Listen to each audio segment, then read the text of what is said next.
Hello guys, this is your fanfic dojo and we are back with our new fanfic, which is what if Naruto become 5th Hokage and build his own harem part 1. And if you enjoy this fanfic then please press the like button and please subscribe to the channel. It motivates me to upload more fanfic like these for you all. Now let's start the fanfic. The council room. The council room felt tense as everyone was facing a hard time ahead. Orochimaru's assault on Konoha did more damage than it should have. The death of Hiruzen Sarutobi, the Sandaime Hokage, being among that damage. We plan on continuing with other countries to counter the threat posed by Orochimaru. He will not get away with this injustice, Homura mentioned, making clear his intentions on the matter at hand. The one from the financing department in the Land of Fire stood as he addressed the matter. After what's happened to the village, the Land of Fire will do anything it can into getting Konoha rebuilt, but first we need to set up a considerable amount of budget and then take into account the strain on the other countries as well. Danzo in particular raised his head and showed his uncovered eye, gleaming in the sunlight. The other ninja of the room didn't sit well with that, especially the two remaining from the old days, Homura and Kaharu. They knew what he would do, and that made them nervous. There are other important issues to be discussed, such as who will be the next Hokage. Hiruzen was killed by Orochimaru and thus we need another Hokage. Danzo said in a somewhat faked sad tone, but the two elders could hear the sincerity of it underneath. The man had lost his greatest rival and oldest friend, and they were sure he had grieved before coming there as they did. All of the people in the room remained silent. The fire daimyo merely sat back in thought and crossed his arms. My lord, we can't decide on a plan for the village when we have no leader. Besides, the destruction of Konoha was partially due to sand, Kaharu said as she spoke to the fire daimyo. The fire daimyo sighed as he pretended to fan himself. I'd normally choose Jiraiya. I like him, but he'd never do it, the fire daimyo said in thought as he looked at the battle records once more. It was then a name caught his eye and he began reading the records with closer and more critical eyes. Seeing Danzo was about to speak, Shikaku intervened, clearly seeing the schemes of the old war hawk. I nominate Kakashi Hatake, Shikaku said quickly as Danzo gave him a stone-like look that was his equivalent to a glare. The others seemed impressed with the nomination as murmurs and whispers went around the council chambers talking about the situation. He's well known, strong and respected. Minato was even younger. A councilman then turned to Shikaku. Who was his teacher? The Yondaime Hokage, Minato Namikaze. Shikaku replied in a calm voice as he laid his head on the table. Hook, line, and sinker. They all seemed impressed again. Ah, Kakashi, who was taught by the Yondaime, who was taught by Jiraiya, and he was taught by the Sandaime, it would be a fine selection for the seat of Hokage. One of the councilmen exclaimed. The Sandaime's teachings have as good as destroyed the village. Orochimaru was once Sarutobi's pupil. Danzo said heatedly as they all turned to him. Everyone turned to Danzo, who seemed to have opposed the idea, but before he could make headway, it was then that he was cut off. The Sandaime was never wrong in his teachings. Homura bit back at Danzo as they glared at one another. The Anbu commander looked at Danzo, still fully dressed from mask to shoes. You were responsible for this, Danzo, and I would be damned if you were to become Hokage. You were the one that let Orochimaru roam free in Konoha. You and your root were the ones that didn't stop him. You are in part to blame on Orochimaru's action, the Anbu commander said as he settled back in his chair. Unlike the previous commandeer, who had been killed in the invasion, he wasn't afraid of the old war hawk. Everyone seemed quiet at that bit of information and Danzo shifted slightly as all eyes were on him. Shikaku seemed to grin as he held his head down. Haji had a point. That's true, your root Anbu should have stopped them. You should have intervened in Orochimaru's actions, which concerned internal affairs of the Land of Fire. Do you have any explanation on this, Danzo? Shikaku asked with a hidden smirk as Danzo sat stone still. No, I had believed in the strength of our Anbu forces and Jonin to deal with Orochimaru as I didn't want him to know of my roots still being around, Danzo said convincingly, but all the clan heads, senior ninja, and elders knew that was a lie. The fire daimyo merely raised an eyebrow at this, but he never took his eyes from the records and reports he was reading. Well now, those are pretty strong allegations, and it seems we can't turn Danzo into Hokage, for it will cause such a public outrage if word of your involvement, or uninvolvement as it were, gets out. The daimyo said as Danzo fumed and glared heatedly at Shikaku. Danzo then sat back and started scheming. To this Shikaku smiled, as he leaned back and let the progress of a new Hokage take place. Homura and Kaharu looked at each other and smiled with inward sighs of relief. The daimyo then set aside the records and reports he had been reading as he was done with them. He leaned forward, placed his elbows on the table and laced his hands together as a smirk appeared on his face. I think I may have an idea of who is to become the next Hokage. It'll be, the daimyo started and everyone's eyes grew wide at the person he had chosen. In the middle of the Leaf Village. Achoo! Naruto sneezed as he was walking down the road. He looked around and shrugged his shoulders as he made his way to the training field for more training. Someone must be talking about me, Naruto said as he began to run down the street in his excitement for training. In that very moment, the wheels of fate began turning again, its gears shifting to start an event that will be remembered for all of the people of Konoha. Oh baby, I'm tellin' ya, you gotta love the Leaf Village. The girls here are off the charts, Jiraiya said happily as he was using his telescope to peek at women. It was then he sensed two people behind him. Still playing the buffoon, I see, Homura said as he and Kaharu had finally found Jiraiya. Jiraiya chuckled nervously as he began to put his telescope away and turned to them. Just doing a little research, so, old man Homura and Kaharu-sensei, what could you two scholarly advisors want with me? Jiraiya asked in all seriousness.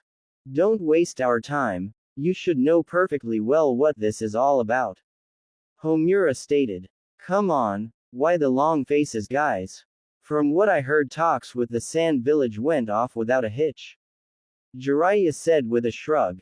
The Sand Village stated publicly that Orochimaru was the cause for all of this, and has offered their complete surrender to us, but that is not what this is about.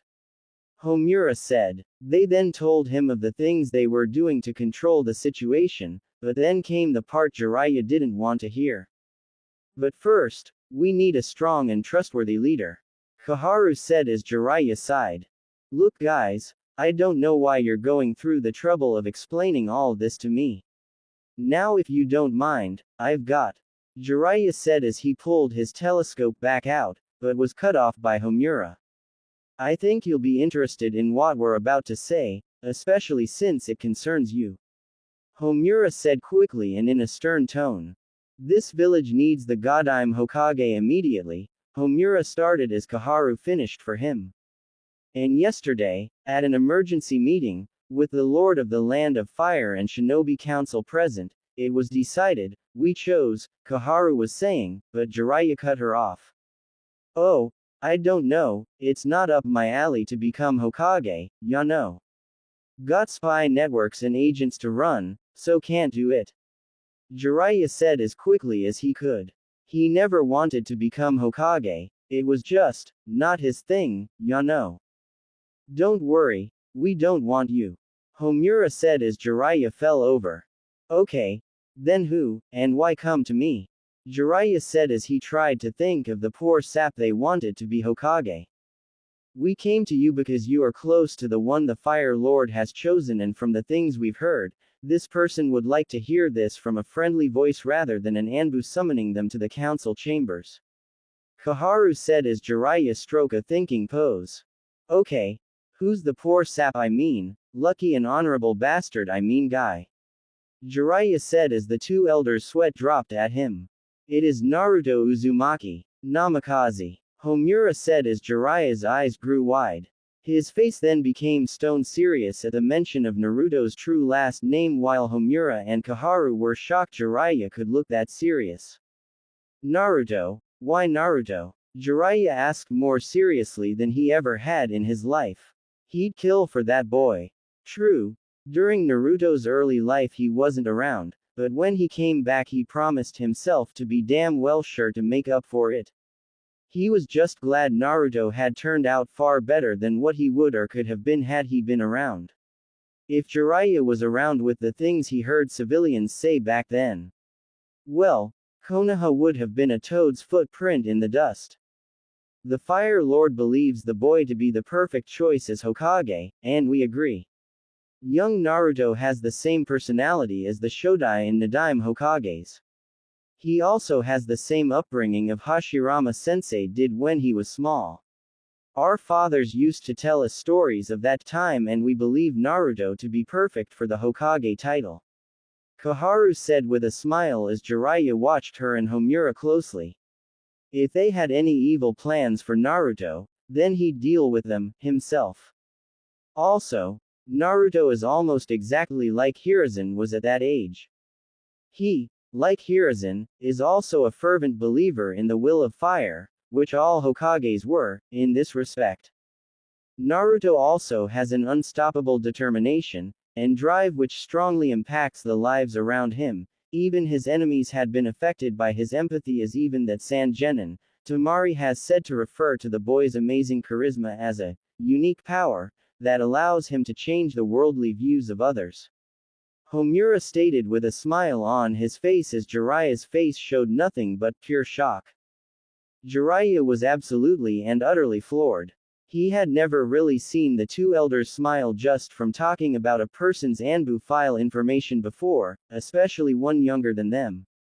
Hell, they used to frown or be stone-faced permanently when they talked or even spoke of Minato. Damn, Naruto really could change people for the better.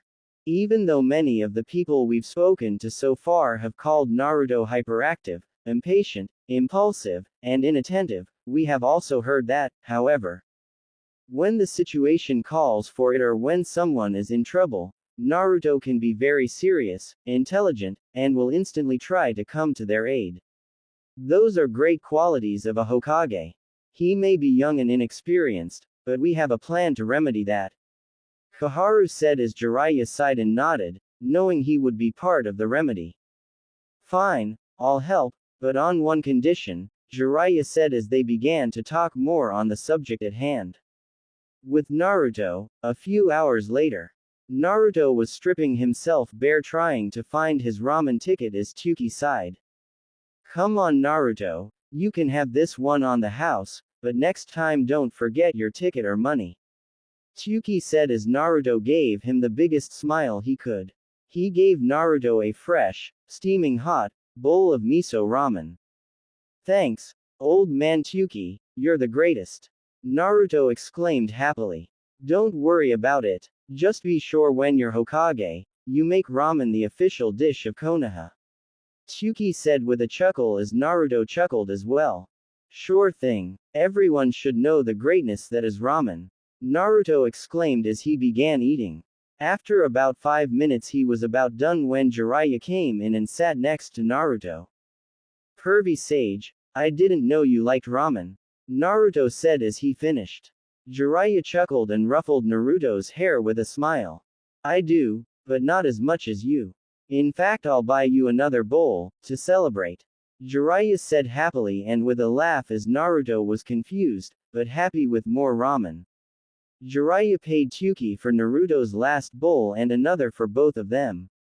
Celebrate what, pervy sage? Naruto asked, but Jiraiya only chuckled and ruffled his hair again. That's a surprise for later, my young apprentice. Jiraiya said as Naruto shrugged and began to eat the ramen Tsuki had placed in front of him. You're just like Kushina and Minato, when ramen is around you don't care about anything else. Jiraiya thought as he watched Naruto eat and then began his own bowl. Later. Come on you old pervert hermit, what's going on? Naruto yelled as Jiraiya had brought him to the Hokage tower. Jiraiya merely laughed some more as he walked in front of Naruto. As a wise sage once said, all things are revealed in time. Jiraiya said as he could barely contain his excitement. Now it was two of his students who had become Hokage. Take that Tsunade, and she said he'd never be a great teacher when he was training Minato, but her mouth was shut tight as his Hokage ceremony. Ha, ha. Alright Naruto, we're here, the place where your destiny is changed for the better. Jiraiya said as he gestured to the council chamber's door. The Anbu guards bowed to them as he and Naruto walked past them. Naruto was still as confused as ever, but he could tell this was going to be something. Naruto and Jiraiya walked into the council room, only to see all the sensei, the clan heads, and all other important figures of the village, including the fire daimyo. Naruto looked around, trying to remember everyone he had pissed off and half the people he didn't even piss off from this month. He saw Guy, Asuma, and Kurenai sensei. He knew Kakashi sensei was out on a mission today. He saw Hiyashi, Choza, Tsume, Inoichi and Shikaku clan heads. He saw Homura, Kaharu, and Danzo Konoha elders. He saw the Anbu commander along with Ibiki and Anko. He continued to look around and saw that no one of his age group was there, which made him quickly assume that it was something very important for all these people, each of who was important to the village, to be here. What's going on here? Naruto asked with a serious face. He knew he couldn't be anything but serious around these kinds of people. You were right, he can get serious in a heartbeat. Choza commented to Homura as the older man nodded with a small smile on his face. Naruto Uzumaki, student of both Jiraiya of the Sannin and Kakashi Hatake, the one responsible for truly defeating the one-tailed Shukaku and foiling Orochimaru's plot, I, Lord of the Land of Fire, appoint you as the Godime Hokage. The daimyo said as Naruto's eyes grew wide with each word. Why me? Was the only thing Naruto could seem to ask as the daimyo chuckled. You have proven that you are strong and dependable. You've shown that will of fire Sarutobi used to talk about. The people in this room have not one bad thing to say about you. You have the charisma and strength needed to lead. I think you're perfect for the job. The fire daimyo said as everyone around, except for Danzo, clapped afterward. I still don't see why me. Why not Kakashi sensei, or Jiraiya sensei, or even Shikamaru? Naruto said as the daimyo walked up to him and ruffled his hair. He didn't understand why he was arguing, but he knew that being Hokage was something that needed the right leader, so that couldn't be him yet. Each of the people you've named was considered, but in the end you were the best choice. Also, you're young, so there are many things you can learn still. You want to learn, unlike what I've read on that Shikamaru. The daimyo said with a broad smile and much confidence. But I'm still a genin. There's no way. Naruto started but was cut off by Hiyashi. The appointment of a Kage needs not to be ranked, Naruto-san. Chunin, like Sarutobi-sama, have become Hokage, so why not a genin for that matter? It is all about discernment, Naruto-san. Hiyashi said as he gazed at Naruto with a small smile. Naruto had helped him regain his nephew and make his family closer than it had ever been, so if Naruto needed anything of his clan, they did without hesitation. The others of the room looked at Hiyashi in shock, mainly because the man never gave anyone words of encouragement, even if his words were very discreet and hidden. With that being said, the fire daimyo smiled and looked toward Naruto, who remained silent with his head to the floor in thought. Will you accept the position, Naruto Uzumaki, or should we call you, Hokage-sama? The fire daimyo asked with a brighter smile. Naruto stood still contemplating the offer. He thought he couldn't be Hokage now. He knew for a fact there were plenty of ninja who were stronger than him right now, but he was to become Hokage, the strongest of Konoha, the ideal figure of a shinobi, but if this is what needed to protect the people, then so be it. He would protect those precious to him, just as Haku wanted him. I accept, Naruto said, with his head raised and fire burning in his eyes. Some of them were taken back by the overwhelming conviction in his eyes that promised his 110% on the job. They all smiled. Even Danzo almost cracked a smile, as they saw him and his determination. They saw the will of fire in his eyes. All right then, but there are a few things you should know if you are to be Hokage. The fire daimyo said as he motioned for Jiraiya to step forward. Naruto was confused as Jiraiya got on a knee to be eye level with him. He had a saddened expression on his face, and Naruto had a bad feeling about it. Naruto, there have been many times in your life where people have deceived you, lied to you. I was one of those people, we all were, but on this day and all days forth, there will be no more lies and deceit. We'll give you the truth, no matter how hard it is for you to handle, that I promise you. And we'll start right now. Naruto, I'm your godfather. Jiraiya said as Naruto was confused and shocked at first, but more shocked than confused. I know this is all to handle, but it isn't over yet, so stay strong until the end, and you'll be a greater man and person than any of us in this room, okay? Jiraiya said calmly to Naruto as he nodded his head. I know you've asked Sarutobi-sensei who your parents were, and he told you he didn't know, but he did. The reason he didn't tell you was because of the very thing you hold, the Kyuubi. He feared that you'd grow to hate others because of it and end up like that kid Gaara. He also feared you'd hate him, and he just couldn't bear that, so he decided we'd be able to tell you when you were a Jonin or 18 years old.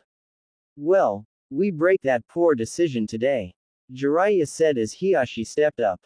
Jiraiya-sama, if it is not too much to ask, I'd like to be the one to tell Naruto about his mother and father.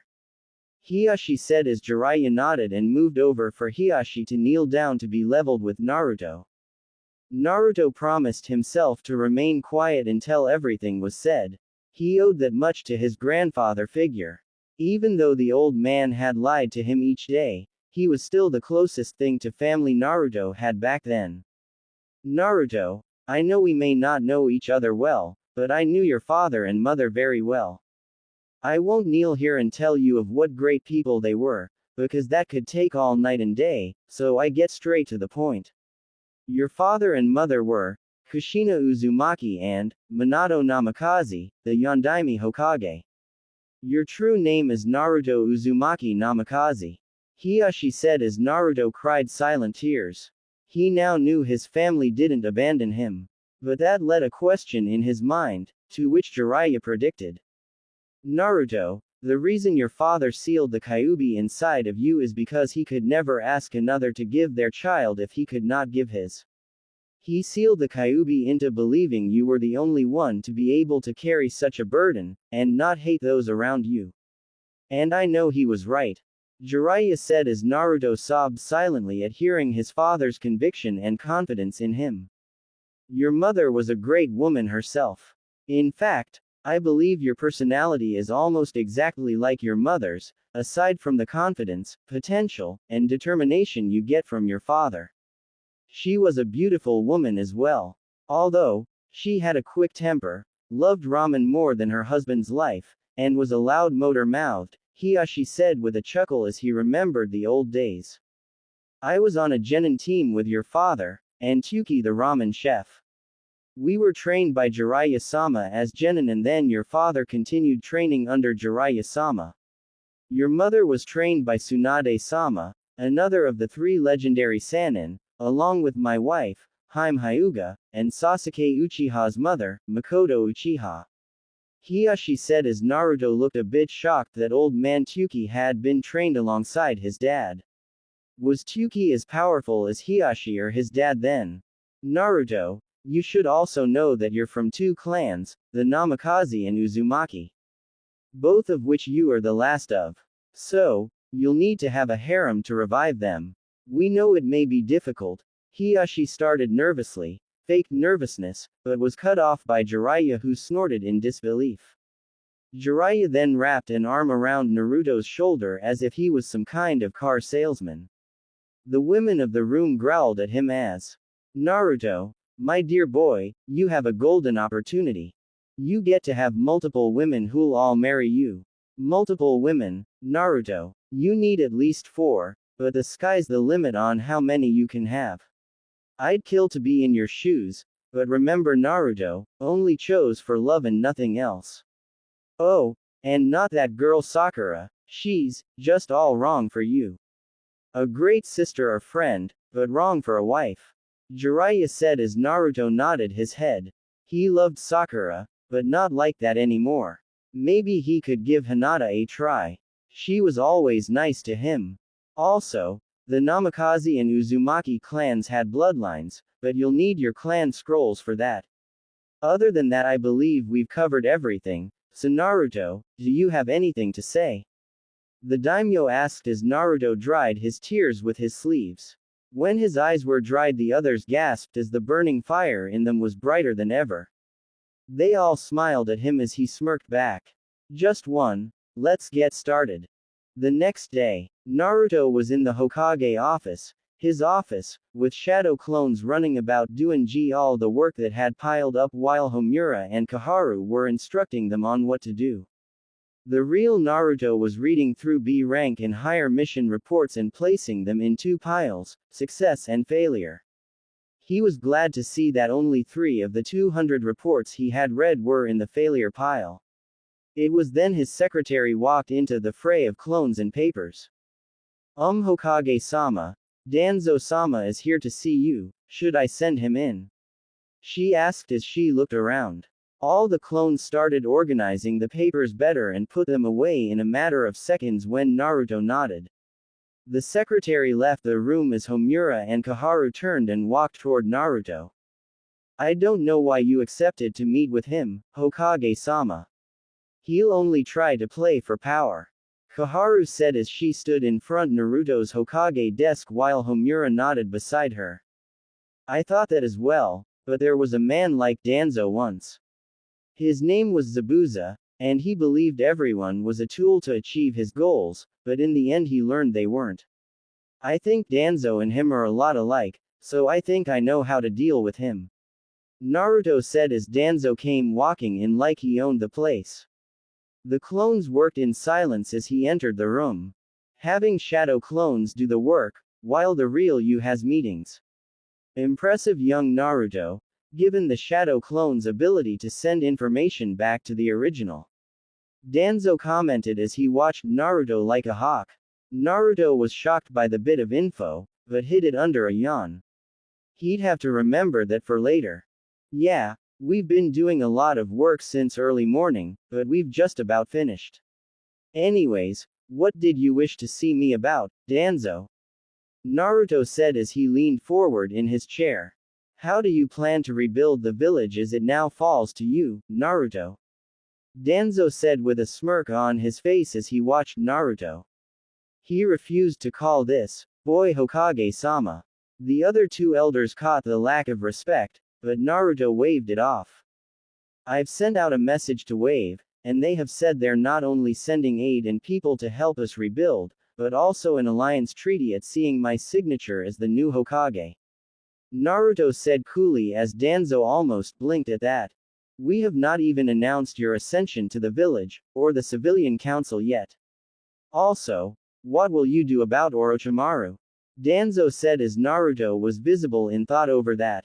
The 2 elders merely stood there, watching things unfold, as Danzo tested Naruto's ability to lead. There's not much we can do.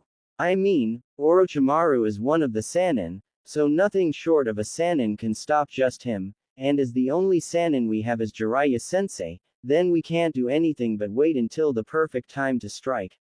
Naruto said as they all thought of that. It was true that Orochimaru could only be stopped by people of his equal and they weren't about to send Jiraiya alone, so there really was nothing they could do. Also, we'll need to send more of our ninja out to show the other lands that Konoha is still stronger than them, so I'll be taking control of your root ninja. Naruto said calmly as the others looked shocked, especially Danzo. How did you know about my root Anbu? Danzo asked as Homura and Koharu wanted to know as well. Naruto rubbed the back of his head in embarrassment as all eyes were on him, like a kid caught doing things they weren't supposed to. Well, ya see, I noticed that on the registry we have 500 ninja who were counted alive in the village as of this morning, but we have a total populace count of 1,100 as of today.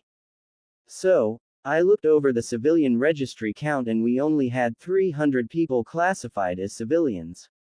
I then read through the hidden registry and found that you have a root program of ninja who make a total count of 300, which makes up for the imbalance in the numbers. Also, your program is listed under the Hokage's signature, so I can take command of your operatives at any moment I chose.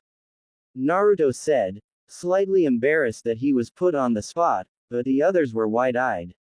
Naruto, the 13-year-old Hokage, had caught and cornered Danzo, the 68-year-old war hawk, where not even Sarutobi or anyone else had. Danzo did the only thing he could after hearing that. I'll have them ready for your command as soon as this meeting is over. Danzo said as he was still stunned. His respect for Naruto had grown in just that small reveal of simple intelligence that everyone else had overlooked. Thank you, Danzo. Now is there anything else you need? Naruto said as he leaned back in his chair. Danzo shook his head to get out of his daze as he gazed at Naruto with a far more watchful eye. Yes, I am still concerned about your ideology with regards to our village and the ninja world in particular. Danzo said as he and the other elders watched Naruto. To them it was like watching a heated battle, cat and mouse, and for once in their long ninja lives, they couldn't tell which was the cat and which was the mouse. I see. You wanna see if I can make the tough decisions when it comes to the village and others as well. Well, have no fear, because even I know when some threats need to be put down. I'll do what is needed of me, because I accepted this title to protect this village, and I'll do that even if it causes my heart 100 pains. Naruto said with conviction as Danzo nodded, his respect growing just a bit more. Homura looked to Koharu as they grew worried that Naruto would be as they feared Danzo would have been. Danzo turned and walked to the door, and was about to leave when Naruto spoke. Oh, and Danzo, that's Hokage-sama to you, because you should know that I lead this village now, and those who can't show the proper respect or who stand in the way of peace and justice, can be dealt with as well, right? Naruto said as a chill went through Danzo's spine at the ice in Naruto voice as he said the last part. Danzo didn't turn back, but nodded all the same. Of course, Hokage-sama, Danzo said as he walked out and closed the door gently. He now knew that Naruto really was the perfect choice as Hokage. That meant since Naruto was only 13, that he still had plenty of room to grow. Danzo shrugged as he was alone in the hallway. Since I can't become Hokage now, maybe I'll stand for assisting the new Hokage, but how? Danzo mused as he walked from the building. Maybe he'd be more than what people thought of him, maybe he'd be greater. With Naruto. Naruto sighed loudly as the door to his office closed and he sunk into his chair. His once calm and stone-like face gave a huge grin as he looked at his two advisors. So, what did you think of tough guy Naruto? He said as they looked shocked. That was all just an act. Koharu asked as Homura chuckled a bit along with Naruto. Yeah, I saw Gramps do it to some ninja who were arguing over a mission report. He said that sometimes you gotta be tough and show people you're not too kind. Then he said to never let it take away from the kind spirits we all have. Naruto explained as Koharu gaped like a fish. I thought I recognized Hiruzen's kind king, evil ruler mask act. Hokage-sama, you're a natural. Homura said with a smile as he regained his composure. He was old, and Naruto was just what the old needed reminders of, the good times they had in their youth. Koharu had to chuckle a bit as she finally remembered having been with Hiruzen when he came up with that. It was nice to be reminded of the good times they had with Hiruzen, with his death still fresh in everyone's mind. Naruto was so much like he was back then. Yeah, well, he was a great Hokage, I'll miss him, but I'll keep his memory alive by wearing that hat and those robes over there when I'm announced. Naruto said as he pointed to his Hokage hat and robes on the coat hanger by the door. Some of the clones started dispelling and Naruto's mind ran a mile a minute. Whoa, Naruto said in childlike wonder at the flood of memories from his clones. Why don't we get out of the office for a bit? I'm starting to see why Hiruzen tried to find every reason he could out of here. Homura said as he looked around the office when they had nodded. They had been working since 5 a.m. and now it was almost noon. If it wasn't for the clones, that paperwork could have taken weeks, if not months. Alright, I still need to be back here to talk to Pervy Sage at 1 p.m. though. Send an Anbu to get me if I'm not back by then. Naruto said as the last of the clones dispelled. He rubbed his head and ran out of the office as the two scholarly advisors chuckled softly at seeing him do so. He's full of life, isn't he? Homura said with a small smile as Kaharu nodded with a small smile of her own. That he is Homura-kun, that he is, she replied as they took their leave of the office as well. At Team 7's meeting spot. Where's Naruto Baka? He's late. Sakura screeched as Sasuke covered his ears. I don't know. Just like I didn't know 5 minutes ago. Sasuke yelled back at her as she gave an embarrassed look and a mumbled apology. Sasuke merely grunted and returned to brooding, but then he saw someone. There's your Dobi, Sasuke said as he pointed to the running Naruto coming their way. Naruto stopped skidding across the bridge and came to a stop. Naruto Baka, where have you been? Sakura yelled as she was about to hit him across the head, but Asuma had her hand in his grip as he and Kakashi flashed onto the scene. He gave her a stern look that she had never seen on him before. I don't think that's such a good idea, Sakura. Kakashi said with an eye smile as Asuma released her from his grip and she rubbed her wrist. He had a real tight grip on it. Almost as if he was about to snap it. Naruto, shouldn't you be helping out the village? Like a Hokage would, Asuma asked in a sort of code as Naruto shook his head. I've got an hour before I have to meet the Pervy Sage, and then I can go back to helping. Naruto replied as he understood what Asuma was asking. Sasuke narrowed his eyes as he tried to understand what they were talking about, but he couldn't. Naruto Baka, we've got missions to do. The Shinobi Council has taken over until a new Hokage is appointed. You can talk to that old creep later, you idiot. Now come on, let's go. Sakura said as she moved to grab Naruto, but Asuma grabbed her wrist again and applied pressure. Like Kakashi said, Sakura, that's not such a good idea. Naruto, instead of meeting here with them, why don't you go help out around the village? The council has done such a good job of organizing today's missions, that there's actually a shortage of them today. Asuma said as he and Naruto knew that it was really Naruto and his clones who had organized the missions for the day. Naruto nodded and ran back out into the village as Asuma had let Sakura's wrist go and blurred away. Kakashi sighed as he told Sakura and Sasuke that they could go today, but told Sasuke to meet him later while he disappeared like always. Sasuke watched as Naruto and Kakashi left. His eyes narrowed as he watched Sakura rubbing her wrist. Those two were up to something, but what? With Naruto. He had been around the village and spoken to all the Jonin around, with each of them giving nothing but good reports. He was then walking down the street when he saw the person he had wanted to talk to all day. Hey, Hinata, Naruto said as he ran to her. She saw him and her mind ran at high speed as to comprehend what Naruto could possibly want with her. Hello, Naruto-kun, Hinata said as she blushed when he was standing in front of her. Hinata, I know we don't know each other well, but I'd like it if you'd go out with me on a date. I mean, you've always been nice to me, and you're always concerned about me, so I think we should get to know each other. Naruto said nervously as Hinata turned bright red and nodded before fainting on the spot. Naruto sighed as he looked around to be sure no one was watching him. He caught Sasuke watching from behind a corner, so he picked Hinata up and carried her bridal style to her clan compound. The guard stopped him at the gate and summoned Hiashi. When Hiashi saw who was at the gate, he grew wide-eyed as he rushed to it. Let him in, you fools, it is Naruto Uzumaki. The one who helped our clan grow closer.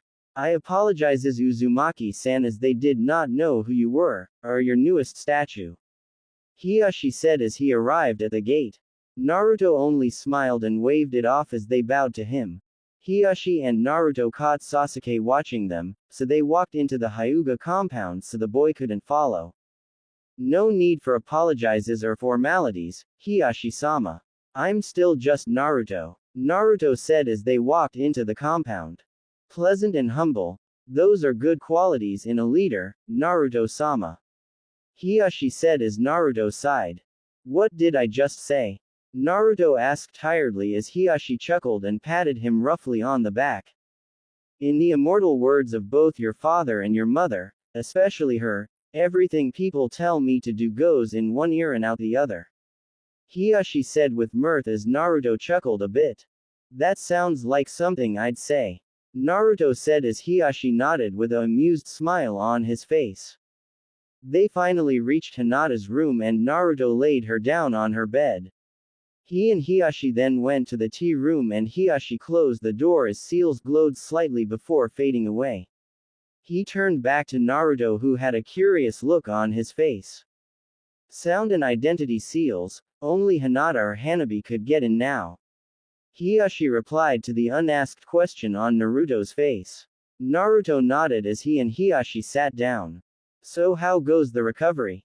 Hiashi asked as he poured tea for Naruto and himself. Naruto took a sip of his tea before replying with a smile. It goes well. The main areas that Orochimaru hit will be cleared of debris by tomorrow. It seems that Wave got their aid here on the double and had arrived this morning from the message I sent after our meeting yesterday. They sent an old friend, from my first C-rank mission, as the head carpenter. His name is Tazuna, have you heard of him? Naruto said as Hiashi nodded with a smirk. Yes, I have, and I've heard of the great Naruto bridge as well. Hiashi says as Naruto coughed a bit from hearing that last part. He named the bridge after me. Naruto said with a raised eyebrow as Hiashi nodded. He had no clue that the people would name the bridge after him. That was just, wow. Everyone knows of you as the savior of Wave, well, at least all those who care of news from outside Konoha.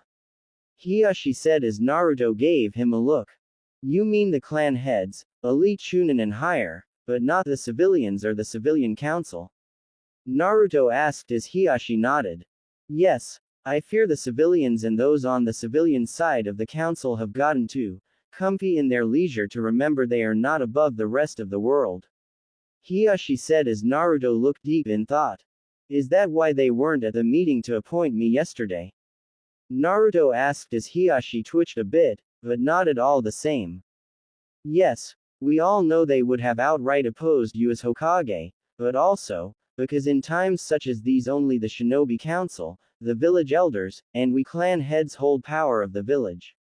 You as Hokage lead us all, but remember Naruto, no matter what anyone else says, this village is a dictatorship, not a democracy. You rule the people, all of us, even me, so know that no one is above you, and if they cannot see reason, then they can just as easily be banished, if not worst. Hiashi said as Naruto looked visible in thought.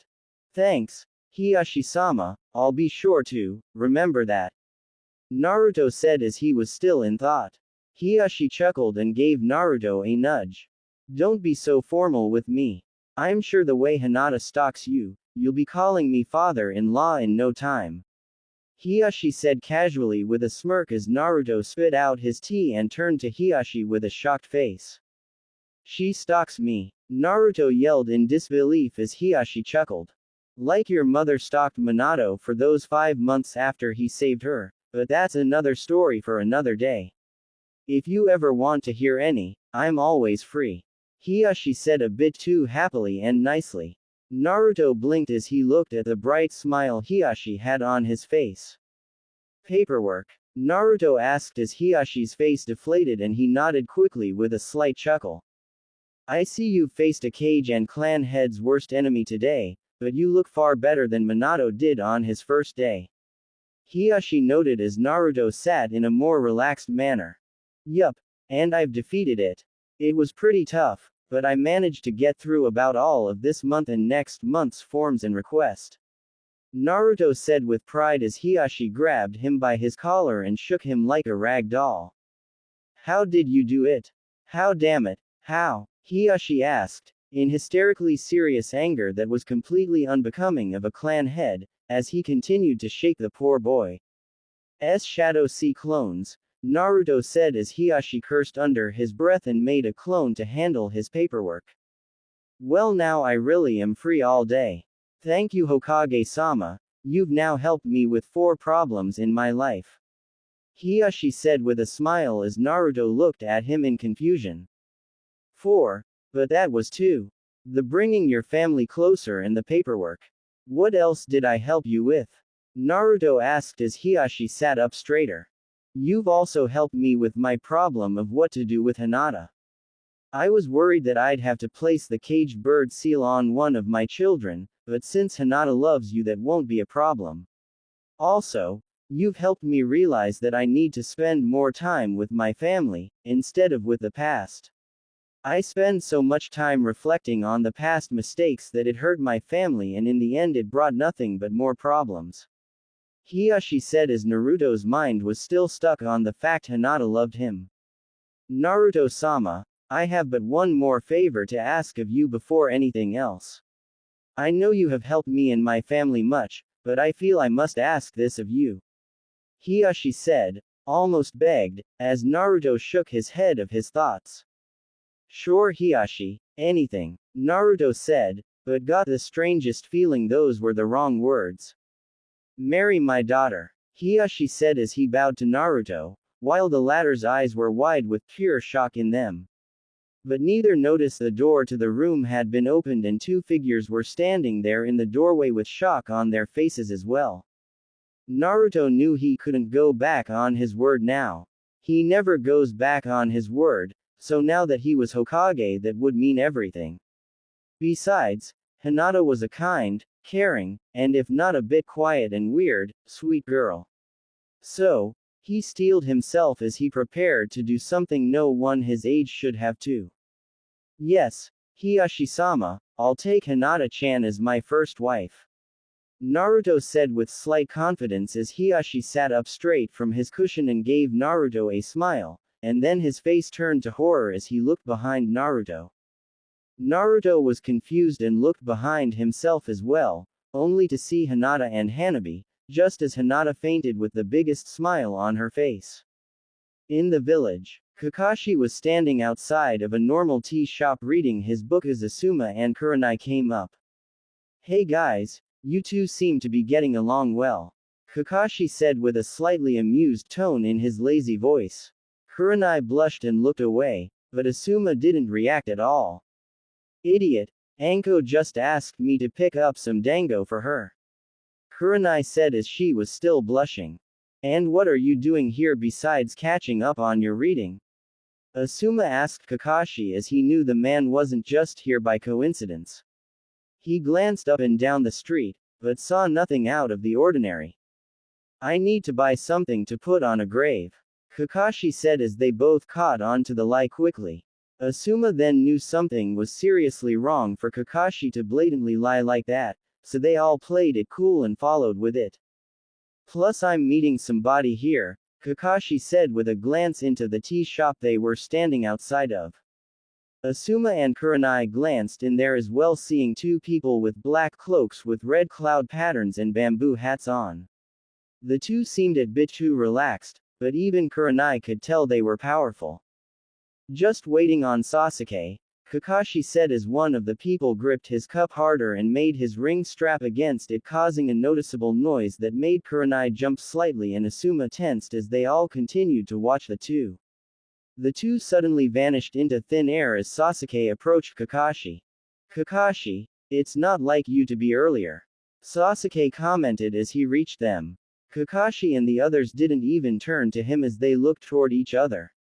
Kakashi gave the 2 Jonin a look, and Asuma and Kurenai nodded as they jumped into the air and blurred from sight.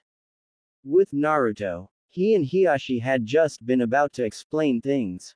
They were now dealing with a fainted Hinata and an angry Hanabi when an Anbu ninja appeared outside the door.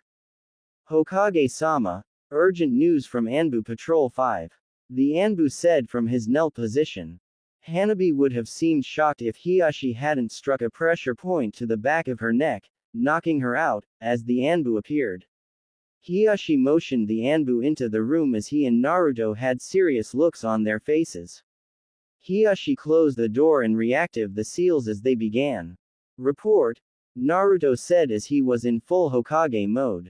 He was starting to get used to it as Anbu had been appearing before him since 5 a.m. Anbu Patrol 5 was alerted by Might Guy, who has spotted Itachi Uchiha and Kisame Hoshigaki by the river that runs through Konoha. What are your orders, sir? The Anbu ate as he lifted his head to show his bird mask. Bird, I want you and Boar's squad to assist any ninja which are trying to apprehend them. If Guy spotted those two taking a casual stroll through my village, then chances are some Jonin like Kakashi-sensei have too. Naruto said as Bird nodded and shunshin away. Naruto and Hiashi then got up and walked out toward the Hokage tower after making two clones to take the girls to their rooms. You're smarter and better at this than your reports and grades ever suggested. Hiashi said with a smirk while Naruto shrugged. What can I say? Grades and reports aren't everything. Naruto said with his own smirk. You know, you're the perfect example that our ninja need. Hiashi said proudly.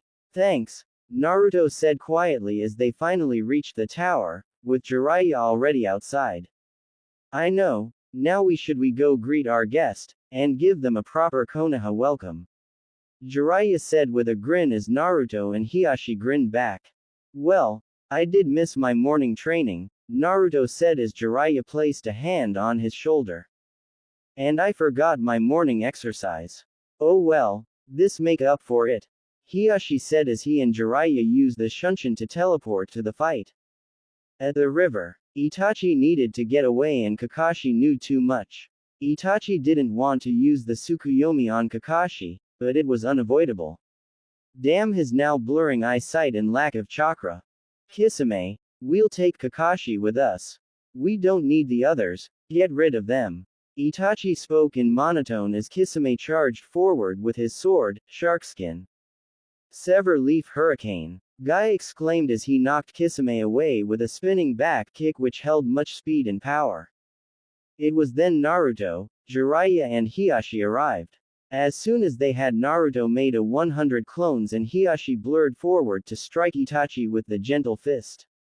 Itachi evaded most of the strikes, but he couldn't dodge them all due to his blurring eyesight and lack of chakra. Itachi's legs stopped working as Hiashi caught him with two palm strikes to each, and Hiashi disabled his whole body from there. Kisame got up and saw what happened, but not before Hiashi and Jiraiya were fast upon him as well. He tried to swing Sharkskin down on them, but each time he did a clone took the hit and Hiashi disabled a part of Kisame's body each time until the blue shark-like man was unconscious. After about 10 minutes the fighting was over and the Anbu came out and took the two away. Someone get Kakashi-sensei to a hospital, he looks like crap. Naruto exclaimed as an Anbu nodded and took Kakashi away. Hiashi, call the Shinobi Council and clan heads for an emergency meeting and Jiraiya, you get the elders. I want to know why Itachi Uchiha has done what he's done, without involving Ibiki or Anko. Kisame however, they'll be needed against him. Naruto said in a stern voice as they both nodded to him before an Anbu took him to his office. You know, he kinda scared me just then. Jiraiya said as Hiashi simply nodded. Yes, just imagine once you start training him. Hiashi said as he went to collect the clan heads and Shinobi Council while Jiraiya hunted down the three ever-elusive elders. Things would certainly be interesting from now on. In the council chambers. So, that's it, huh? Naruto said quietly as Itachi nodded his head. Naruto sat back in his chair at the head of the council table and rubbed his temples. It couldn't have been drugs. It couldn't have been money. It couldn't have been him just plain going insane like they were told. No, it had to be that his clan wanted to revolt against the village. Naruto sighed as he lifted his cold gaze at his three advising elders, who flinched back from never seeing eyes filled with such cold fire in them. Explain, Naruto commanded as Homura stood up. Hokage-sama, they would have demolished any other ninja we had sent. We also needed someone in the clan, to be a spy, and that was completely loyal to the village. Itachi was the only and perfect choice. Homura explained as his fellow two elders nodded. So you ruined the life of one good person, because my predecessor, the third Hokage, allowed the civilian council to control the academy. You ruin Itachi-san's life, because he was willing to kill his family. Are you three morons? Naruto spoke as his anger rose with each question. Everyone flinched back at the sheer rage in his tone. They all looked to him as his eyes glowed red and his features became more feral. He then started taking deep breaths and calmed himself down as he returned to normal. I'll need someone to teach me to control the Kyuubi's power. Anyways, Itachi, you are to be our spy into this Akatsuki. Once you have all the necessary information, you are to report back to me, understood? Naruto said as Itachi nodded. Yes, Hokage-sama, Itachi replied in his monotone voice as Naruto turned back to his council. Nara-san, what do you believe would be best in this situation? I do plan to return Itachi to the village, and I'm sure the people will not take well to that, due to the mistakes of my predecessor. Naruto said as he knew the people, shinobi and civilian alike, would hate Itachi almost as much as the civilians hated him. I think the truth would be best, Hokage-sama, since anything else would just blow up in our face later on, like right now. Shikaku said as he laid his head on the table. Naruto nodded his own head in agreement. He would not lie to his people, not like he was lied to. Itachi, what do you know of this Akatsuki as of now? Inoichi asked as Itachi closed his eyes in thought. Akatsuki is a criminal organization of S-class missing nin and is the most wanted group in the entire shinobi world.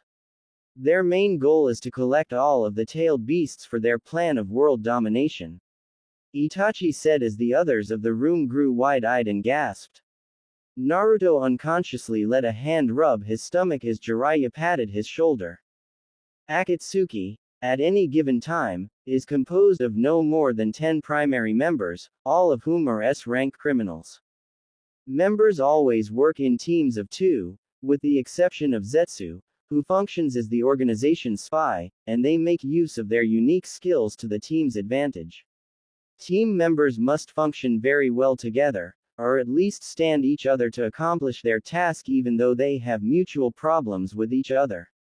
The organization is rarely fully assembled though, Itachi said and then paused briefly to let the information sink in. The members of Akatsuki as of now are, myself, Kisame, Deidara of Iwa, Sasori of the Red Sand, Hidan the Immortal, Kakuzu of the Five Hearts, Conan the Paper Angel, Nagato the Fake Leader, Zetsu the Human Fly Trap, and Madara Uchiha the Real Leader.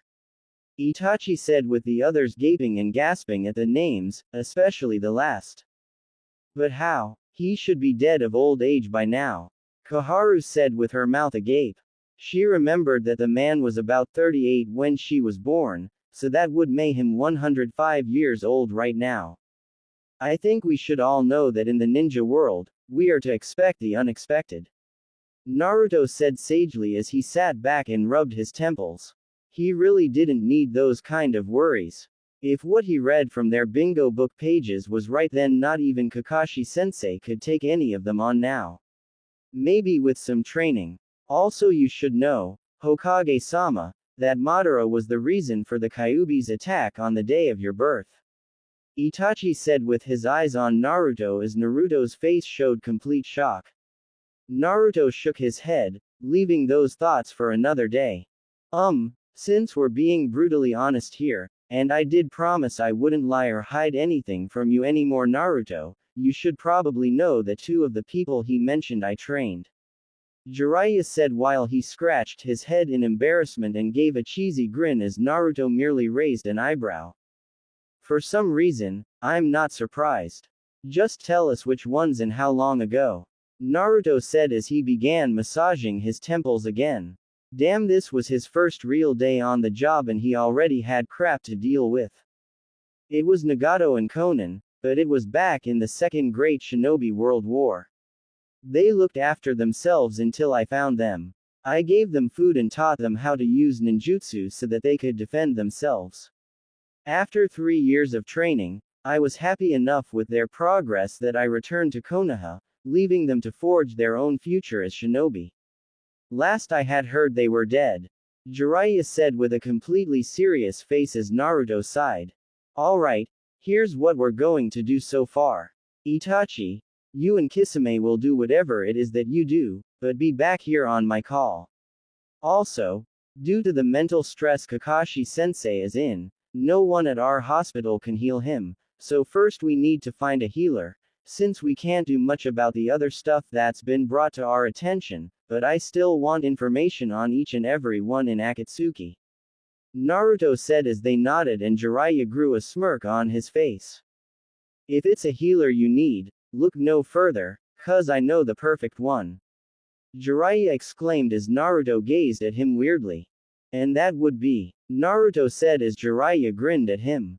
Tsunade Senju, the Slug Princess, and Slug Sannin of Konoha, Jiraiya exclaimed as he did a goofy dance. But she hasn't been back here in ages. She said she'd never return to this village. Koharu said as Naruto looked at her. I don't give a damn if she has or hasn't, cause she will. Naruto said as he sat up in his chair. Alright then, it's settled, me and Naruto will head out and find Tsunade. Jiraiya said as the council grew wide-eyed. You can't, he's the Hokage now and he needs to stay in the village.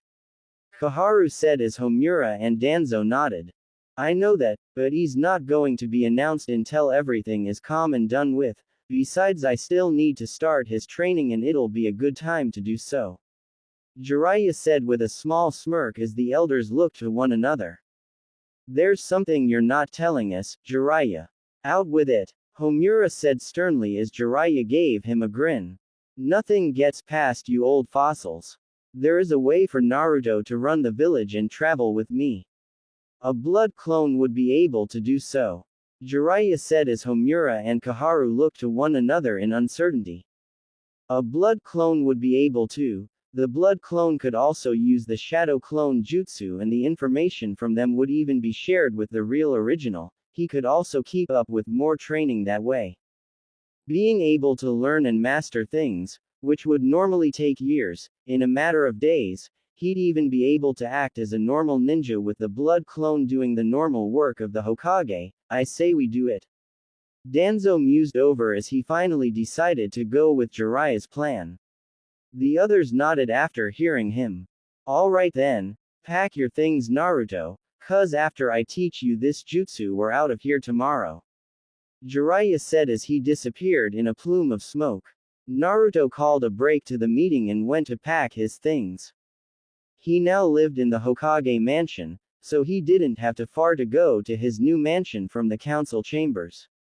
He packed his things and then went back to the meeting once the break was done. Alright everyone, since I'm about to leave the village there are some things we must get straight.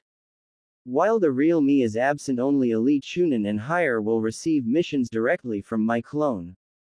Those lower than that rank will receive them from the council, since everyone believes you're giving the missions anyway. Also, I'll be gone for at least 2 weeks, so I appoint Shikaku Nara as head of the council until my return. Danzo, you and Dragon will maintain the route and regular Anbu.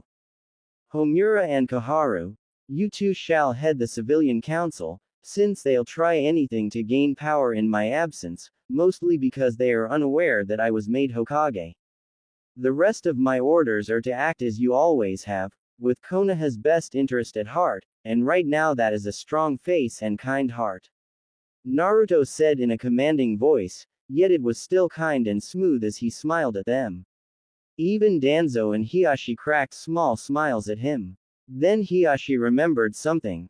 Hokage-sama, what of the Chunin exams? I'm sure Sarutobi-sama had chosen his picks already from the preliminaries. Hiashi said as he stood to address his young leader. Naruto nodded sagely as that was something he forgot. Yes, and I must agree with those he picked, but I will not announce them now. I will do it when I return, as well as my introduction to the village. Is there anything more? Naruto said as he looked around and no one spoke. He called the end of the meeting as Jiraiya came up to him and they walked out. Danzo and Hiashi watched as the two walked out. He just might be the best Hokage this village has ever seen. Hiashi said with a smile as Danzo nodded. I must admit that at first I was opposed to him, but he seems to have what the others lacked. The very reason I wanted to be Hokage in the first place. He has a kind heart, but a stronger mind and sense of judgment. He doesn't let his heart stop him from taking the actions which need to. I realize now what a fool I've been for still lusting for the title of Hokage. If I had been, I would have waged war with everyone, thinking that would be the only solution. It's thanks to a talk I had with him that allowed me to think. Danzo said as Hiashi looked at him. Danzo was smiling, and that was scary.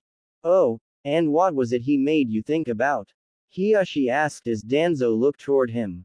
He told me he'd do what needed to be done, even if it cost his heart 100 pains. You see, unlike what people believe, I've always done things for the sake of the village, not simply me. My beliefs differed from those of the former Hokages as I feel that the village should be placed above all else, even one's heart. I didn't hate the previous Hokage's beliefs, but I did think poorly of them. I just preferred to directly eliminate threats through assassination and execution rather than diplomacy and negotiation the others would try, but now, I believe that Naruto has combined the best of both ideals. Putting the village first, but doing it with care. He seems to use his kind heart to help people see his way, but if they don't he'll deal with them, unlike Hiruzen would have. Hiruzen and the others felt that if things were left alone, they'd work themselves out, but Naruto knows otherwise. He knows that people can be changed for the better, but if they can't then he knows they don't belong in this world, a world that needs people like him. Danzo explained as Hiashi nodded. He may not have liked Danzo before, but now, maybe he might. That boy really can change people for the better. I just hope it works on Tsunade-sama, Hiashi said as he and Danzo walked out with Danzo nodding to the thought. With Naruto and Jiraiya, alright Naruto, I'll show you the jutsu now. Jiraiya said as they stopped near the front gate. Naruto nodded as he was eager to learn a new jutsu. Now, before I do, I need to let you know about it first. The blood clone is very much like the shadow clone, except it won't dispel until you dismiss it.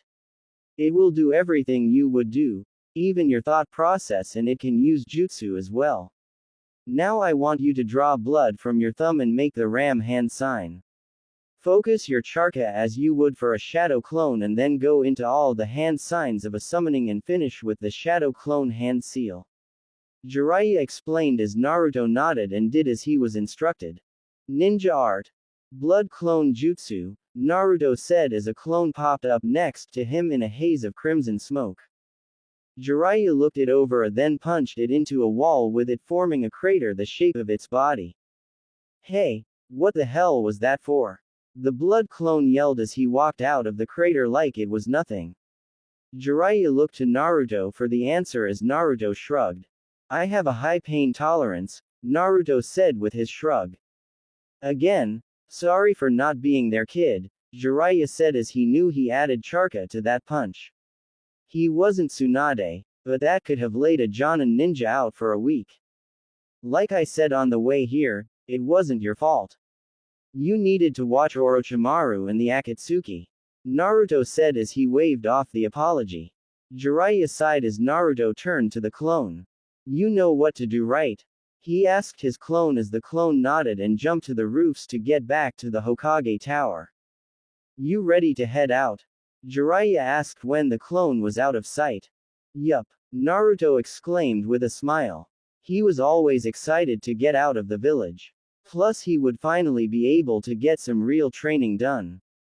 The duo of master and apprentice disembarked from the village. Their goal? Find Tsunade Senju and bring her back to the village. With the genin at training ground 7, later. Hey, guys, did you know that Naruto left with that old guy Jiraiya a little while ago to go find some Tsunade person?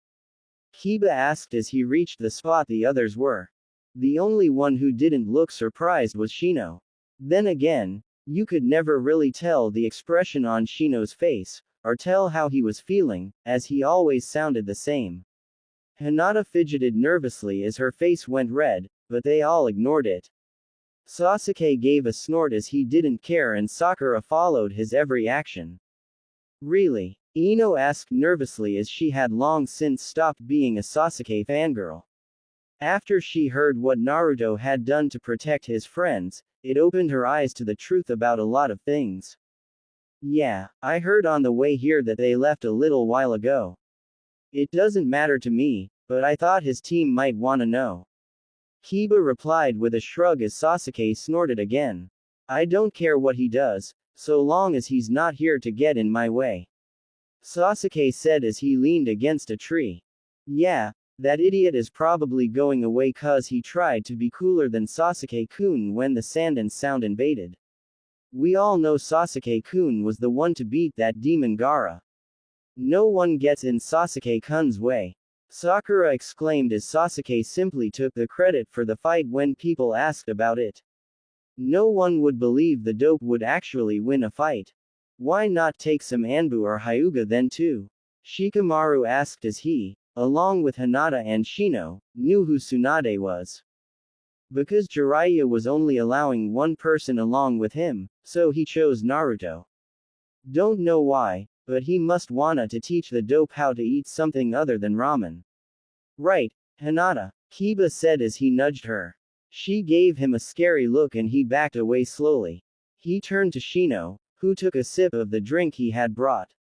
Shino didn't say anything, but he and Shikamaru knew something was going on with Naruto.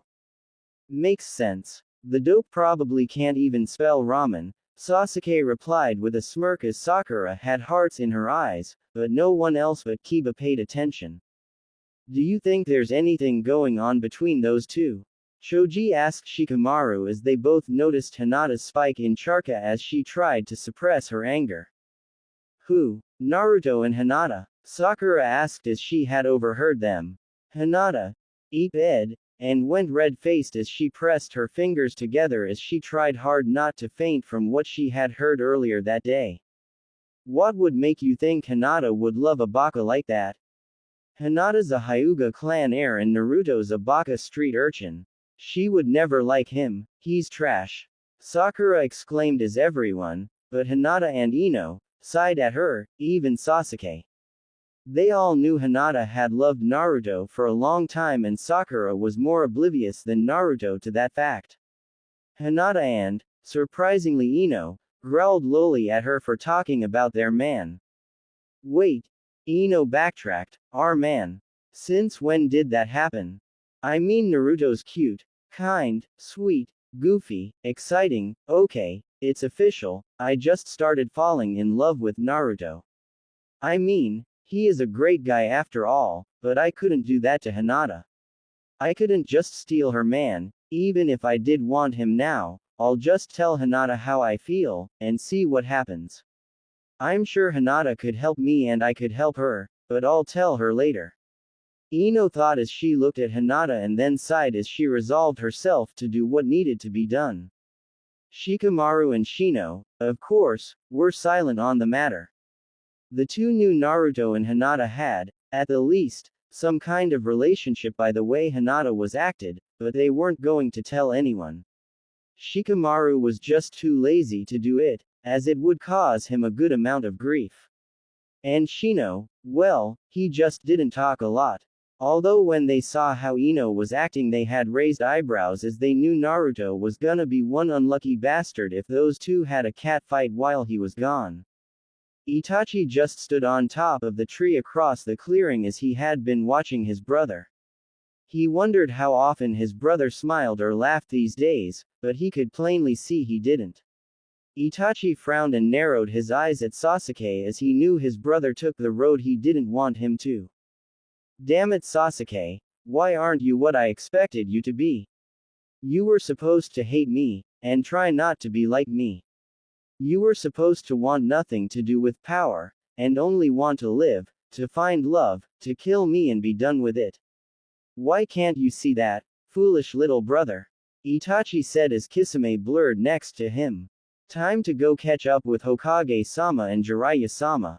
They need the info I have on Madara.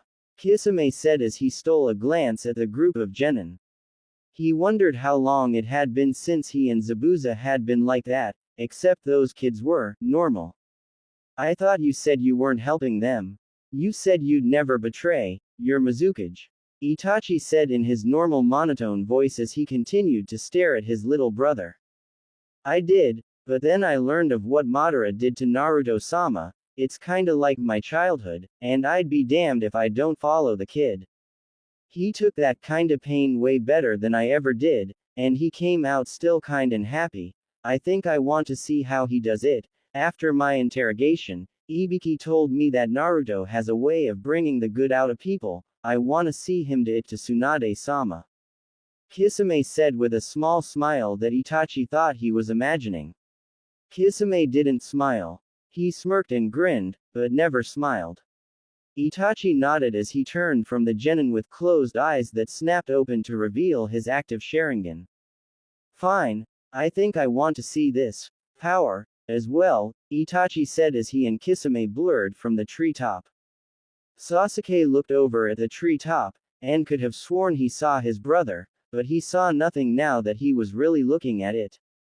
Maybe it was just his mind playing tricks on him. He then remembered what he had read from the secret Uchiha tablet and he rushed away from the others as he remembered he needed to talk to Kakashi. With Jiraiya and Naruto, they had gotten a good distance from the village and were now in Shukuba town. Jiraiya said he needed to find an informant, so he gave Naruto his belongings, along with the young Kage's inheritance, and told him to get a room for the day. Now Naruto was inside the hotel room he had gotten and was reading the letters left for him by his parents. Naruto, if you are reading this message, then I and your father are dead. We asked the Sandaime Hokage if he would watch over you in case we were never able to. It seems that it has come to that. You may not have had the chance to know me, but I am your mother, Kushina Uzumaki. My baby boy, I want you to know that you are a hero, Naruto. No matter what anyone tells you, it is because of you that Konoha still stands today. I'm quite sure that in our last days your father and I have done what I really did not wish to do. You see, Naruto, you hold the Kyuubi inside of you. I'm sure if you're old enough that you know this by now, so I won't say too much on that. Just know that I probably disagreed with your father seal him inside of you, but I'm sure in the end, it was too late for any other choice. I would have probably also disagreed with the Sarutobi-sama when and if he said that you should never be told of the Kyuubi. I'm sure he didn't tell you, but I'm sure you know by now. I love you, Naruto, and so does your father. We know that you are not the demon and that you never will be. You're our greatest little angel. Now on to serious business. Naruto, our people have a strong bloodline, one that will give you power that many have never seen, but you must learn to control it. It is the power to use all 5 of the elemental charkas, along with yin-yang charka. Once you master it, you'll be able to mix them and create sub-elements like wood style. Only truly gifted Uzumaki awaken our bloodline, and rarely would it have been able to be taught. It is a power which can shake the very countries themselves, as you will also have the Kyuubi increasing that power with his own energies, but you must control it, Naruto, as I'm sure you've noticed your crappy chakra control. There is only one way to gain perfect control over this power, but I can't tell you. You must find the answer on your own. You will know, Naruto, I believe in you. Naruto, I'm going to finish this letter now. I hope you read all of it. I had to write fast. The doctors tell me it won't be long now until you're born, but I had to finish this one last message to you. No matter what happens, Naruto, I know that you will make us proud, whether it's in Konoha or elsewhere. I left a few parting gifts as did your father, you should find them in the boxes. Good luck, Naruto-kun. I know that you will become the greatest shinobi, and may Hokage if the village is as Minato has always said, even though I know that's not the case. Love, Kushina Uzumaki, your mother. Naruto cried as he read his mother's last letter. Now he knew he was always loved by them, now he knew he wasn't what the villagers called him. He found an even greater source of determination now, he would make his mother proud. I did it, Mom, I'm Hokage, but the village is nothing like what Dad hoped it was, I'll make you proud and that's a promise. Believe it, Naruto said as he returned to reading the last of the scroll which was from his dad. Hiya Naruto, your mother told me we're making like a time capsule or something for you, so I put in my favorite jutsu so you can use them someday. In the scroll it contains instructions for the Haraishin and the Rasengan, two jutsu I'm very well known for. The Rasengan hasn't gotten completed yet, but I know you can finish it if I don't. The three-prong kunai are used in conjunction with the Haraishin, but not necessary. You can read more from the scroll. Oh yeah, and whatever you do Naruto, listen, to your motor mouth mother, I'm sorry, but I had to. It was so funny in the manga and I loved it. Also, our clan had a bloodline so you might inherit it, but I never did. It's called the Daiyugan, Great King I. My dad had it before he died, so you could have it too. If you don't then you have the elemental star power of your mother's clan, the Uzumaki. The Daiyugan comes at a price, so be sure to read more in the scrolls. See ya later Naruto. Love, Minato Namikaze, your father, Yondaime Hokage. Naruto cried harder as he realized his father didn't even know what would happen to them all. His mother must have been the only one to think ahead, he sighed as he wiped away his tears and opened the scroll for the Daiyugan. The Daiyugan is a dujutsu like no other. While many believed it was inferior to the three great dujutsu, it was not. In fact, it is far more powerful than they could ever hope to be. This level of power along with the Daiyugan's true abilities, however, is only known within the clan, and so we have let others, including our own village, think less of us. What ours know of the Daiyugan's abilities is that it gives perfect sight, much like a great king sees all within his kingdom, but that is all others know of its power. To read the rest you must gain the Daiyugan, and that requires a clear mind and the following hand signs. Naruto nodded as he knew exactly what a clear mind meant. He needed to knock himself out after performing the jutsu. He did the hand signs from the scroll and then focused his chakra to his center. He felt himself became sleepy and then he fell back to the ground with a thud. In Naruto's mindscape, Naruto awoke to find himself standing in suddenly a sewer he knew was inside of his mind. He followed the sewer down two long tunnels and around two corners, ending up in a huge room the size of his former apartment building. On the far wall was a cage door that went wall to wall, and from the floor to the ceiling, it was very intimidating. The only thing that was holding it closed shut was a seal with the kanji for seal on it. It was then two large blood-red eyes opened and stared at Naruto with kindness and sorrow. Okay, now he was floored. Kyuubi was all Naruto could say, as the puff ball would be yelling at him or calling him a brat by now, but it looked ready to cry. So my jailer has finally discovered his powers and used the king's rest jutsu to help awaken it and the other. Well, I suppose the mirage is over, and I can show you what lies beyond the mask. Kyuubi said with a sigh as he was engulfed in a tornado of flames. When the flames died away, in Kyuubi's place was a young woman. She had short spiky orange hair and crimson red eyes. She wore a short black shirt robe with green trimmings, dark pants, with black and white belt that she tied in front with mesh armor underneath. You can turn human, and you're a girl. Naruto asked in complete shock since Kyuubi never did that before. Kyuubi just scoffed at him as she stepped between the bars of the cage and laid a hand on Naruto's shoulder, to which shocked Naruto even more. Naruto, if I wanted to I could turn human on the drop of a Ryo coin, but I needed to keep up my mask of aggression and hatred. Do you honestly think I've survived thousands of years being a giant beast of hate and anger? Hell no, I'm smarter than those humans could ever be. That's why as soon as I was sealed into I saw the same power that righteous man had at once. I saw the power of a king in you. Oh yeah, and if I was really bloodthirsty I could have come out at any time and killed you. Kyuubi said with a smile as she patted Naruto's head like a child. Naruto was completely floored by this as he gaped like a fish. He shook himself to regain his composure as he turned serious eyes to Kyuubi. I've felt smarter and calmer than I've ever felt in my life. I feel so serene and I don't remember ever learning that word. You did that, didn't you? Naruto asked with narrowed eyes as Kyuubi gave him a fox-like grin and a mock bow.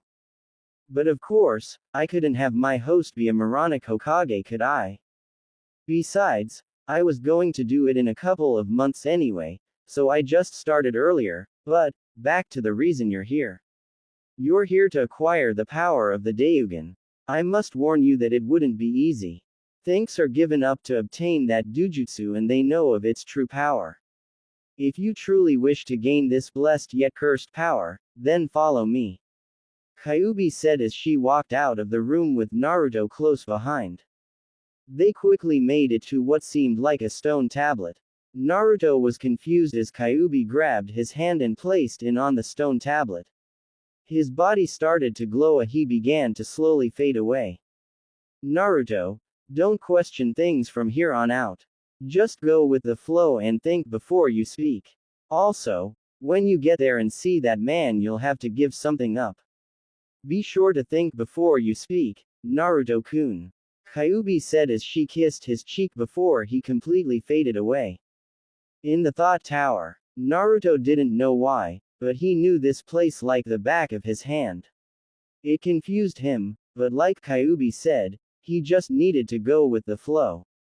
He reached the top of the tower, only to see a floating platform to which he walked to. Ah, I see, so you're the next of the Namikaze to come here.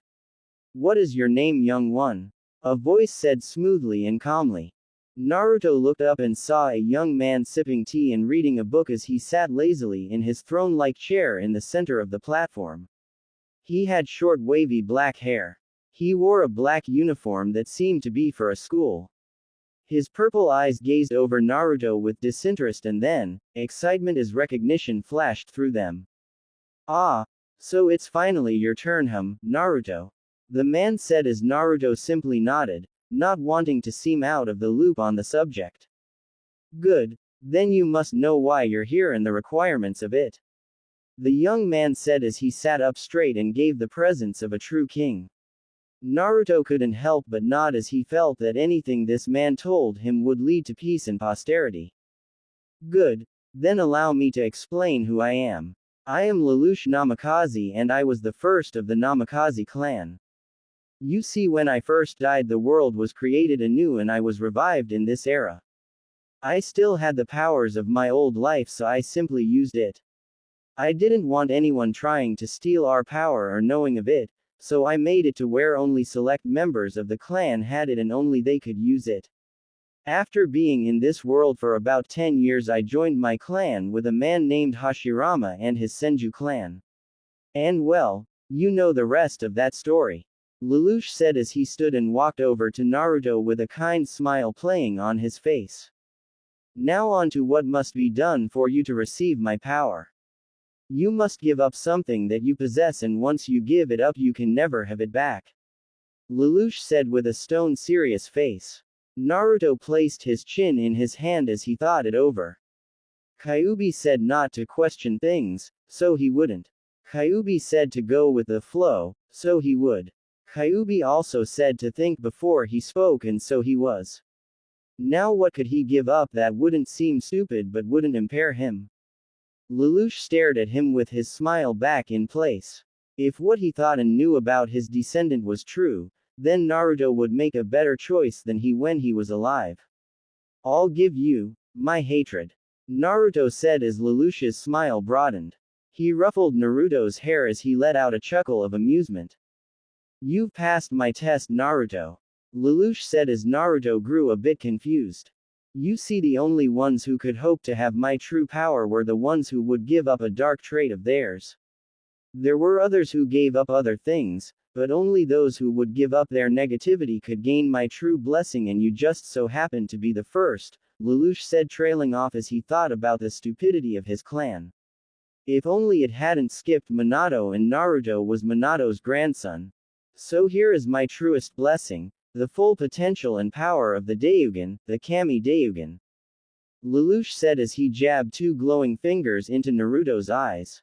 It didn't hurt his eyes, but his mind was on fire from the sensation. When Lelouch pulled his fingers back, Naruto fainted and fell off the floating platform. Lelouch smiled watching him go down into the inky black darkness of the space. He then went back to his throne and started reading his book again. Waiting another who knows how long for a visitor. Well, at least I have Ika, Lelouch said to himself as he giggled perversely. Naruto's mindscape. Naruto awoke with a bad headache. Kyuubi was over him with a worried expression on her face that turned happy when she saw he was waking up. His eyes fluttered open and she gasped at seeing them. They were a royal blue color as he fluttered them. They glowed slightly as he sat up, keeping them open. You received the blessed eyes of Kami, Kyuubi said more to herself than him. He looked at her as she tried to avert her gaze. Naruto, you must stop those eyes before you use them on me. Just close your eyes and think of your normal ones, she said as he did so with his eyes returning to their cerulean color. Alright, what now? Naruto asked as Kyuubi snapped her fingers and turned into a young man with the same clothes and short red hair. Now it's time for hell, Kit, Kyuubi said as he dragged Naruto to the room they would be training in for the next 3 years, but since it was his mind it would pass in a matter of hours. 3 hours later, outside Naruto's mindscape, Naruto awoke in a cold sweat as he just survived Kyuubi's boot camp of hell and torment. He was far more knowledgeable now, but his mind would never be the same. Kyuubi had trained him in chakra control, some jutsu, and mastering 3 of his 5 chakra affinities, since when being still physical he could still manipulate his chakra the way he wanted to for if he wanted to perform a jutsu. After a year of that, Kyuubi had him studying seals and everything else shinobi. It was a whole another mind year before he could move on to manipulating Kyuubi's chakra.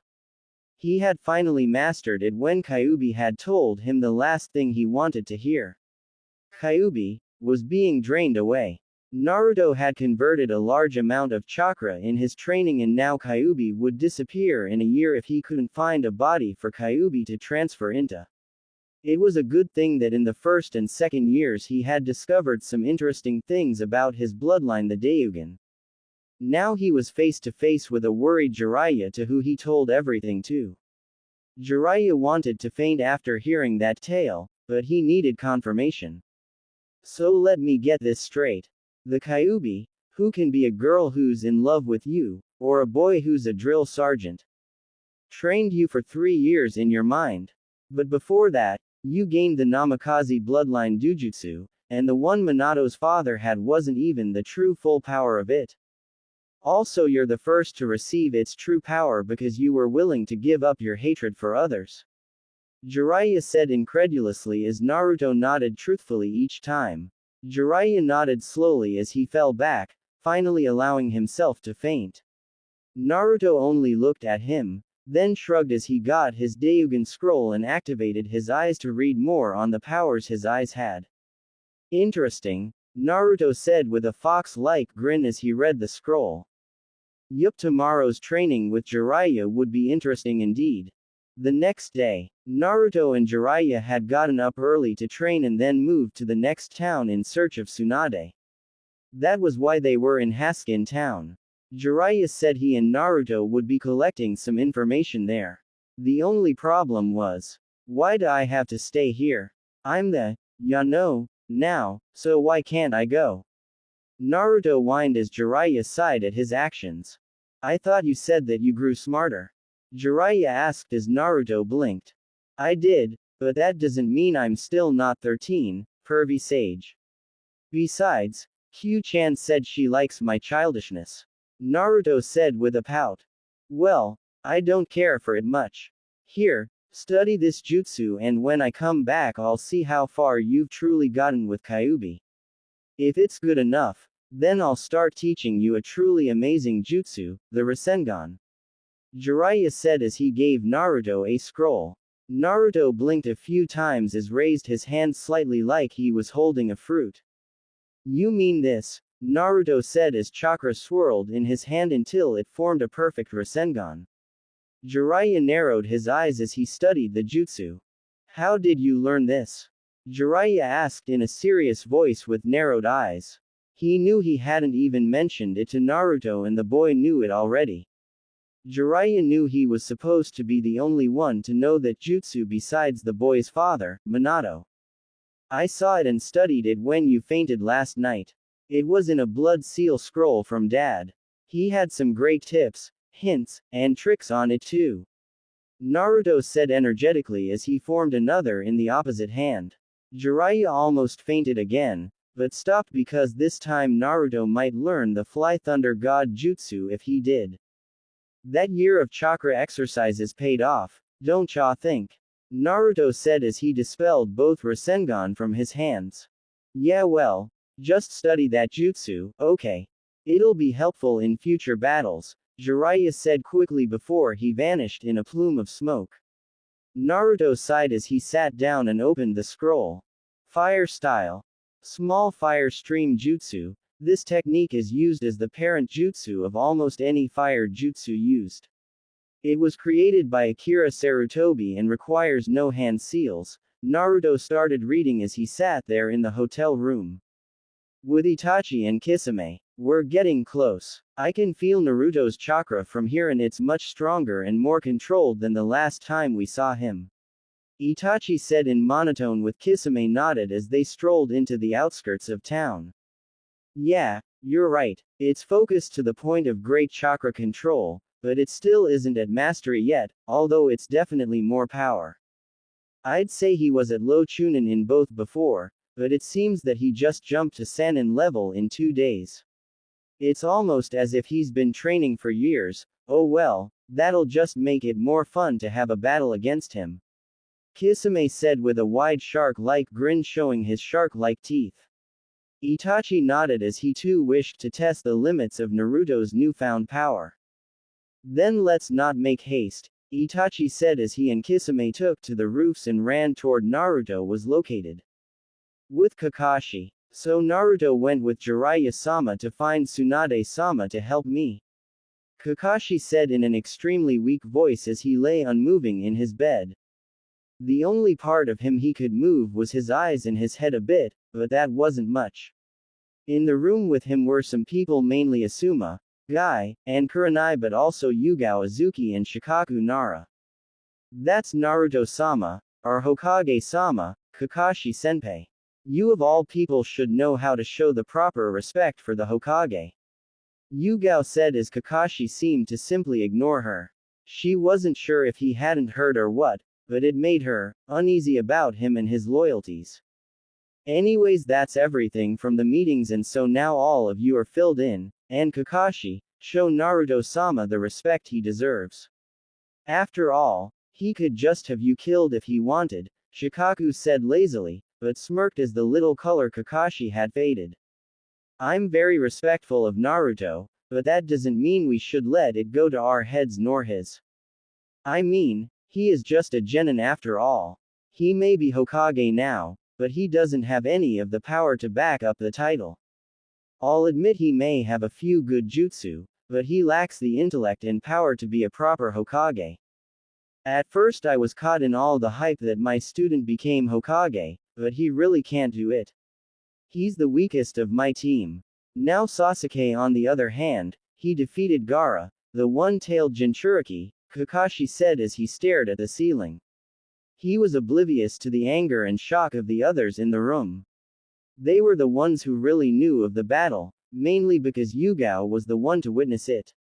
So, Kakashi had been fed that crap the civilian council had spread around.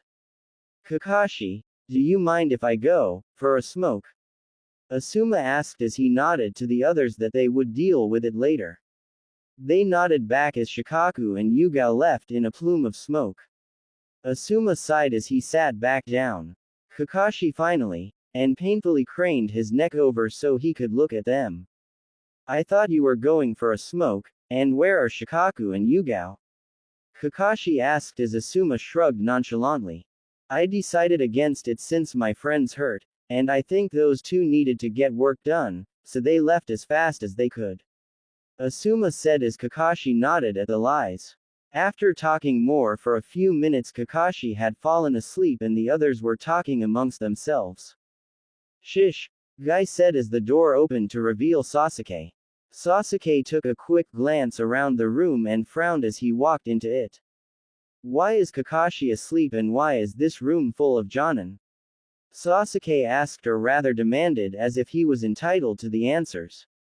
Guy had to suppress his anger a bit as he answered the boy. Not much, really, Guy said unconvincingly as Sasuke only became enraged at the obvious lie. What are you doing? What in the world is going on here?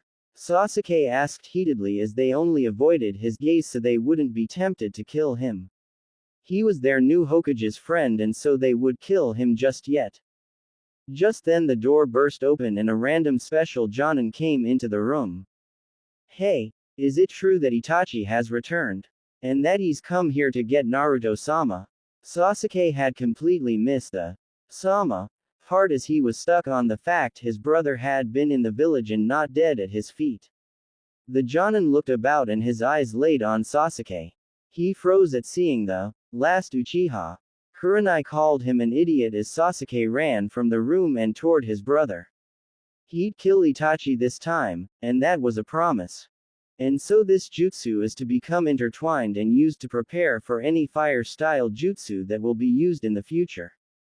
Damn, that was long, Naruto said as he moved on to the next jutsu scroll. He read through a few of them and got a pretty good idea of how to do them, plus they were way shorter than that lame-ass fire scroll Jiraiya had given him. Pervy Sage is probably out doing Kami knows what. Why'd he have to make me stay in the room? I still need help with advanced seals and formulas. Naruto said in annoyance at being treated like a child. He was Hokage now, which meant Jiraiya was now his subordinate and had to do what he said. But then again he was the student and Jiraiya was the master. Master of ditching kids to go peek on girls. Damn pervert, Naruto yelled to himself as he continued to read and work with his scrolls. He knew he couldn't act this way when he was around people, or when being Hokage, but he was in a hotel room all alone and Jiraiya had told that while on this search he was the student and Jiraiya was the sensei. With Hiashi, in Konoha. So you see, that is why I asked Naruto to marry you, Hinata.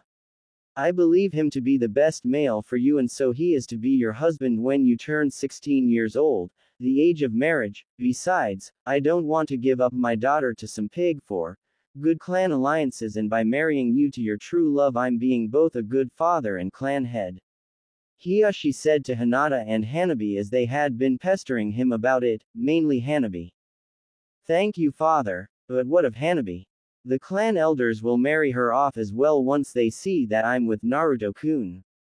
Hinata said in worry for her younger sister. Do not worry, my daughters, for I have a plan for this as well. When Hanabi reaches of age, Neji will become clan head and she will marry Naruto as well. Since he has 2 clans to revive, he'll need all the help he can get. Besides, I'm sure he will come to love both of you as I had loved your mother when we were wedded. Hiashi said as his 2 daughters smiled and hugged him tightly. Then Hinata's eyes widened as she remembered what she and Ino had talked about earlier. Father, Ino Yamanaka wanted to be with Naruto-kun as well. If Naruto is truly from 2 clans as you say, then I think she and I can find more girls who I know will love Naruto-kun as much as I do. Do you think he'd mind us doing that, father? Hinata said as Hiyashi thought about it for a moment. I'm sure Naruto wouldn't mind. He doesn't seem like that type of person, and from what he and I spoke about I think he'd trust you and Ino-san's judgment on girls for potential wives. You and Hanabi better get going. There are a lot of girls I'm sure Naruto would be interested in, but only a few in the village which are right for him. Hiyashi said with a chuckle as his daughters left. Ah, Naruto, you lucky bastard, Hiyashi said as his clone came out of hiding and began doing paperwork again while he read Jiraiya's newest book. With Jiraiya peeking in a hot spring. The girls here are amazing. Achoo. Jiraiya said quietly with a perverted giggle and then sneezed softly for the fourth time today. Must be some hot young lady remembering the love of Master Jiraiya. Jiraiya shouted on accident as a bath stone crashed into his face.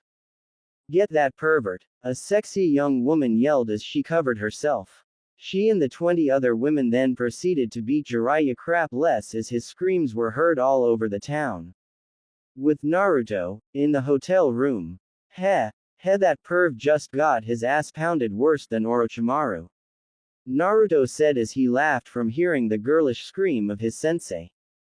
There was a knock at the door and Naruto answered it only to come face to face with Itachi and Kisame.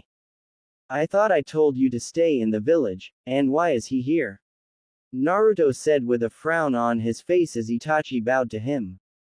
He has very important information on Madara, Naruto-sama, so I thought it'd be best if you heard it right away. Itachi said as Naruto sighed and ushered them in. Fine. What, got, Kisame-san? Naruto said as he sat on the bed and they pulled up chairs. Well, Naruto-sama, Madara Uchiha is the main reason for your parents not being around. He caused the Kyuubi to escape and then placed it under an extremely powerful genjutsu to do his bidding. Your father, the Yondaime Hokage, defeated him and made him retreat, thus breaking the genjutsu. The Kyuubi continued to attack and ended with it being sealed into you and both your parents dying to keep you safe. Kisame said as Naruto closed his eyes to hide his emotion. Does he have any other crimes to atone for? Naruto asked in monotone to further hide his emotion. Yes, Hokage-sama. In the past he took control of the 4th Mizukage with his Sharingan. I was one of the very few who knew. I was to help him to bring an end to the world of lies, but all it did was make it a much large world indeed, Kisame finished sadly as Itachi picked up. He also helped train me to effectively kill the entire Uchiha clan, started the Mist Civil War, and is the true leader of Akatsuki. He's collecting the Biju so that he can have total control of the world by reflecting his Tsukuyomi off the moon. Itachi said as Naruto grew shocked at the information. He's a monster, Naruto growled out as Itachi and Kisame nodded. Itachi's head snapped toward the door as a frown appeared on his once emotionless face. Sasuke, Itachi and Naruto said as they then turned to one another. We'll talk about that later, but for now, excuse me, Naruto-sama. I need to drill something into my foolish little brother's head, Itachi said as he stood and bowed to Naruto before calmly walking out of the room and shutting the door behind him. Kisame and Naruto looked at the door as they heard the sounds of birds chirping, explosions, grunts, shouts of pain, Itachi talking, more shouts of pain, and then a duck. Yeah, that last one they had no clue what it was. Itachi came back into the room looking a little drained with a beaten and battered Sasuke over his shoulder. Sorry about that, Naruto-sama, where were we? Itachi said as a knock came to the door. It was Might Guy and he looked a bit embarrassed as he looked up in shock to see Itachi there. He saw Sasuke over Itachi's shoulder, and was about to attack until he heard Naruto. Guy, don't. They're my agents, and Sasuke kinda deserved the ass kicking from coming all the way here for something he couldn't achieve. Now take him back to the Konoha hospital. Be sure to get Kakashi there as well. Naruto said sternly as Guy came into the room and bowed to him. Speaking of Kakashi, Naruto-sama, there is something about him that concerns a few of us. Mainly myself, Shikaku-san, Asuma, Kurenai-san and Yugao-san. He seems to believe that you will do a poor job as Hokage and are not fit for the position. He has also stated that Sasuke-san will do a better job at it because he is more talented than you. He also seems to believe it was Sasuke-san who defeated Gaara-san's Biju, but the rest of us know it was you due to some of the Anbu who watched your battle. Guy said as Naruto looked a bit shocked. He had always thought Kakashi believed in him, if not just a little bit. Well, now he knew it always was about Sasuke. Thank you for that information, Guy. Now can you please do as I said before and report this to the Shinobi Council? I'll be back as soon as I can, but I want them to use the route Anbu that Danzo selects for A rank and S rank missions. Tell them to redirect our Anbu to surveillance of the village. That is all. You may be on your way, Guy. Naruto said as Guy bowed once more and took Sasuke to the village. A great tactic. Use the real Anbu for a watchful eye on the village and use Danzo's route to complete hunter and information missions outside the village, therefore showing only half the strength of all the Anbu Corps. Ingenious, Naruto-sama, Itachi commented as Kisame nodded because Mist used to do the same tactic after the Civil War. Thank you, Itachi. Now what is the other reason you're here? I hardly believe that you'd waste time traveling here to tell me something that could have been said once I returned to the village. Naruto said as Itachi's eyebrow twitched for a second, showing his hidden surprise. Well, we did come here for that reason at first, but then, while at the edge of town, we noticed your increase in power, so we wanted to test it. Kisame said with a grin as Naruto smirked at him. Naruto stood up and they followed his lead. Well then, I'll show you the power of the Hokage. Naruto said as they exited the room. They quickly made their way to an empty grass plain. Itachi activated his Sharingan and Kisame took sharkskin off his back as Naruto raised a brow. Starting things off serious are we? Why? Naruto said as he had planned on them underestimating him and his abilities. We sensed your power increase and the control you have over it. We're not good sensor ninja, but even we can tell that if we don't take this battle seriously, it'll be our last for a while. Itachi said as Kisame nodded with a huge grin. Enough talk, time to fight. Kisame said as he rushed Naruto. Naruto flipped back as he ran through hand signs. Lightning style. Lightning dragon jutsu.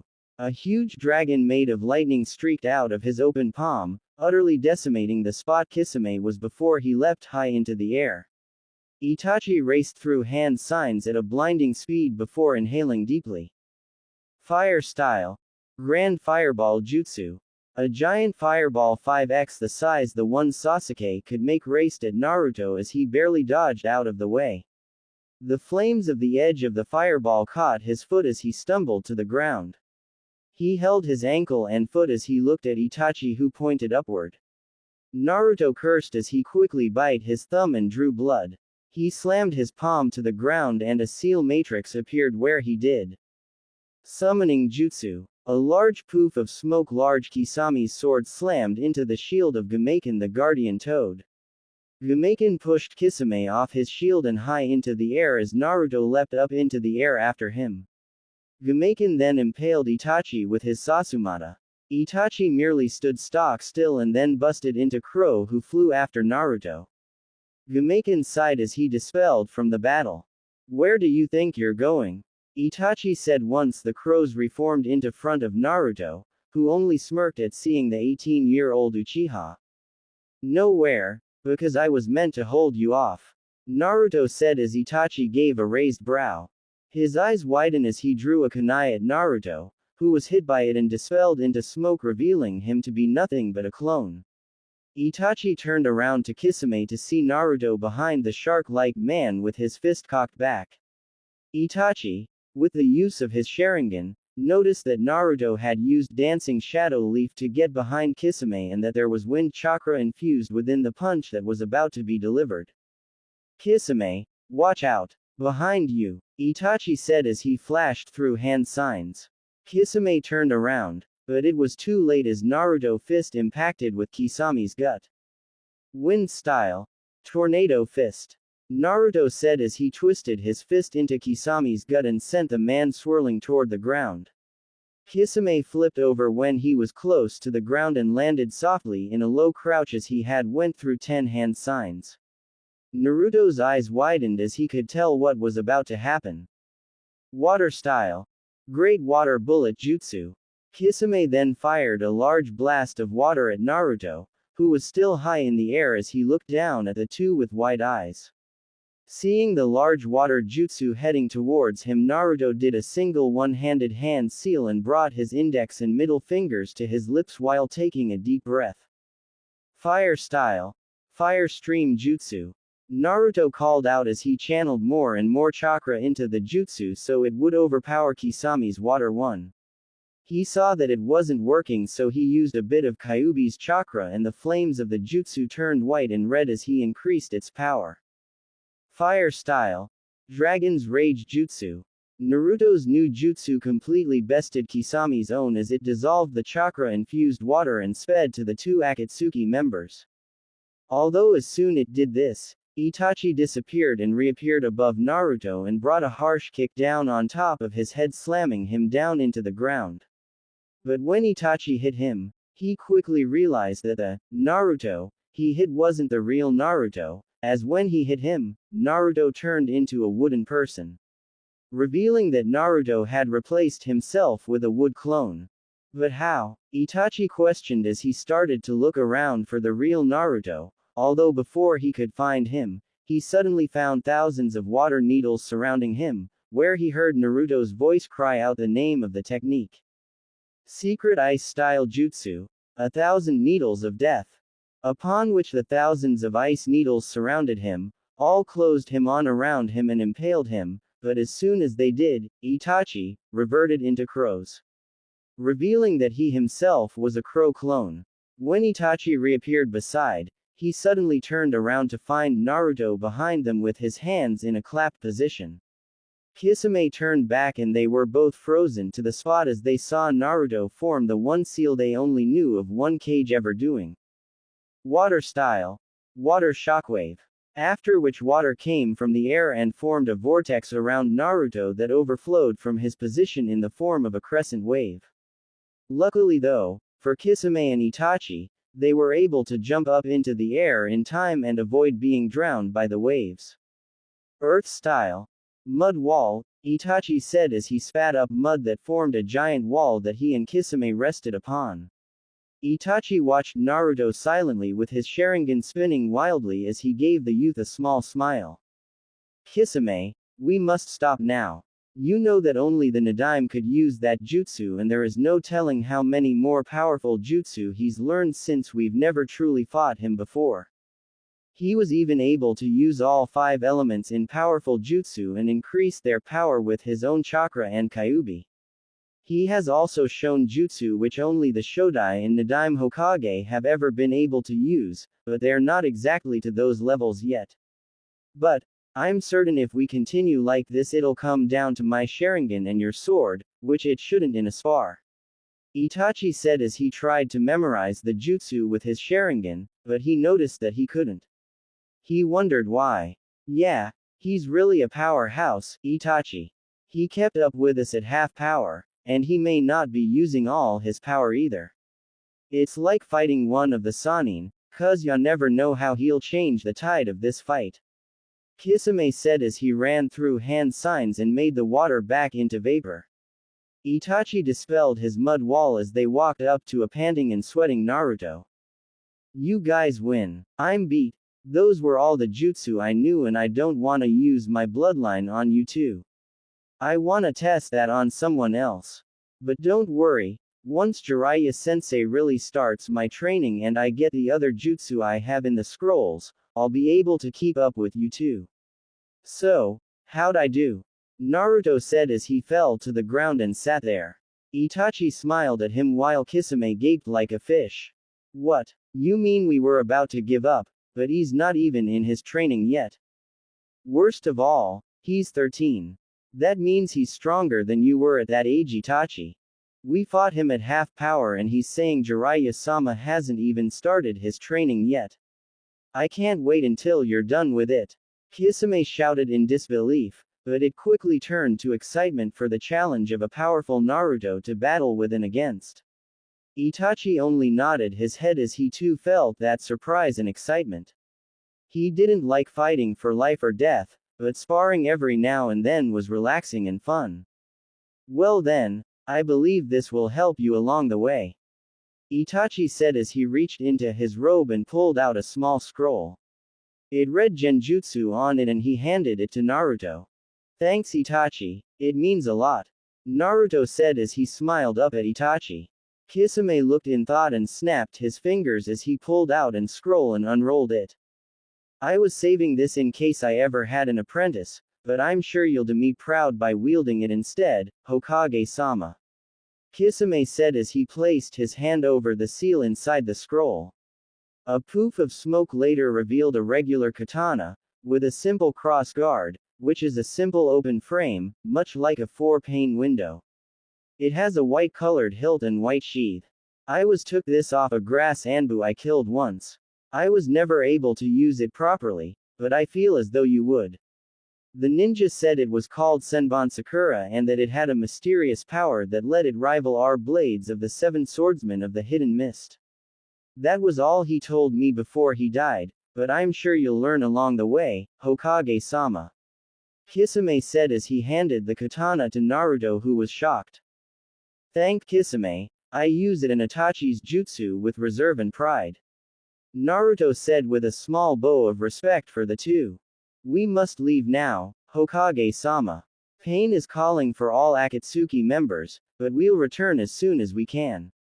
Come, Kisame, Itachi said in monotone as he and Kisame disappeared into blurs. Naruto simply shrugged and went back to the hotel room. He studied and tested more jutsu before going to sleep. When Jiraiya got there he saw that Naruto was already asleep, so he simply shrugged and went to sleep as well. He'd start Naruto true training tomorrow. A week later, a lake outside of Tanzaku town. Naruto grunted as he was kicked in the torso, and sent flying backwards. He flipped himself mid-air and landed on his feet while skidding across the water. In burst of speed Naruto shot off towards Jiraiya, one hand going to his kunai shuriken pouch and the other began a series of one-handed seals. He threw several shuriken at Jiraiya before thrusting out his palm. Wind style. Southern gust jutsu. The shuriken, which had already been going forward at high speed, soon became a nothing more than streaks of silver as they head for Jiraiya. The Toad Sannin jumped out of the way, however Naruto knew his sensei would. Naruto put in a small intense burst of highly concentrated chakra into his legs as he disappeared and reappeared right in front of Jiraiya. Shinobi Rule 7.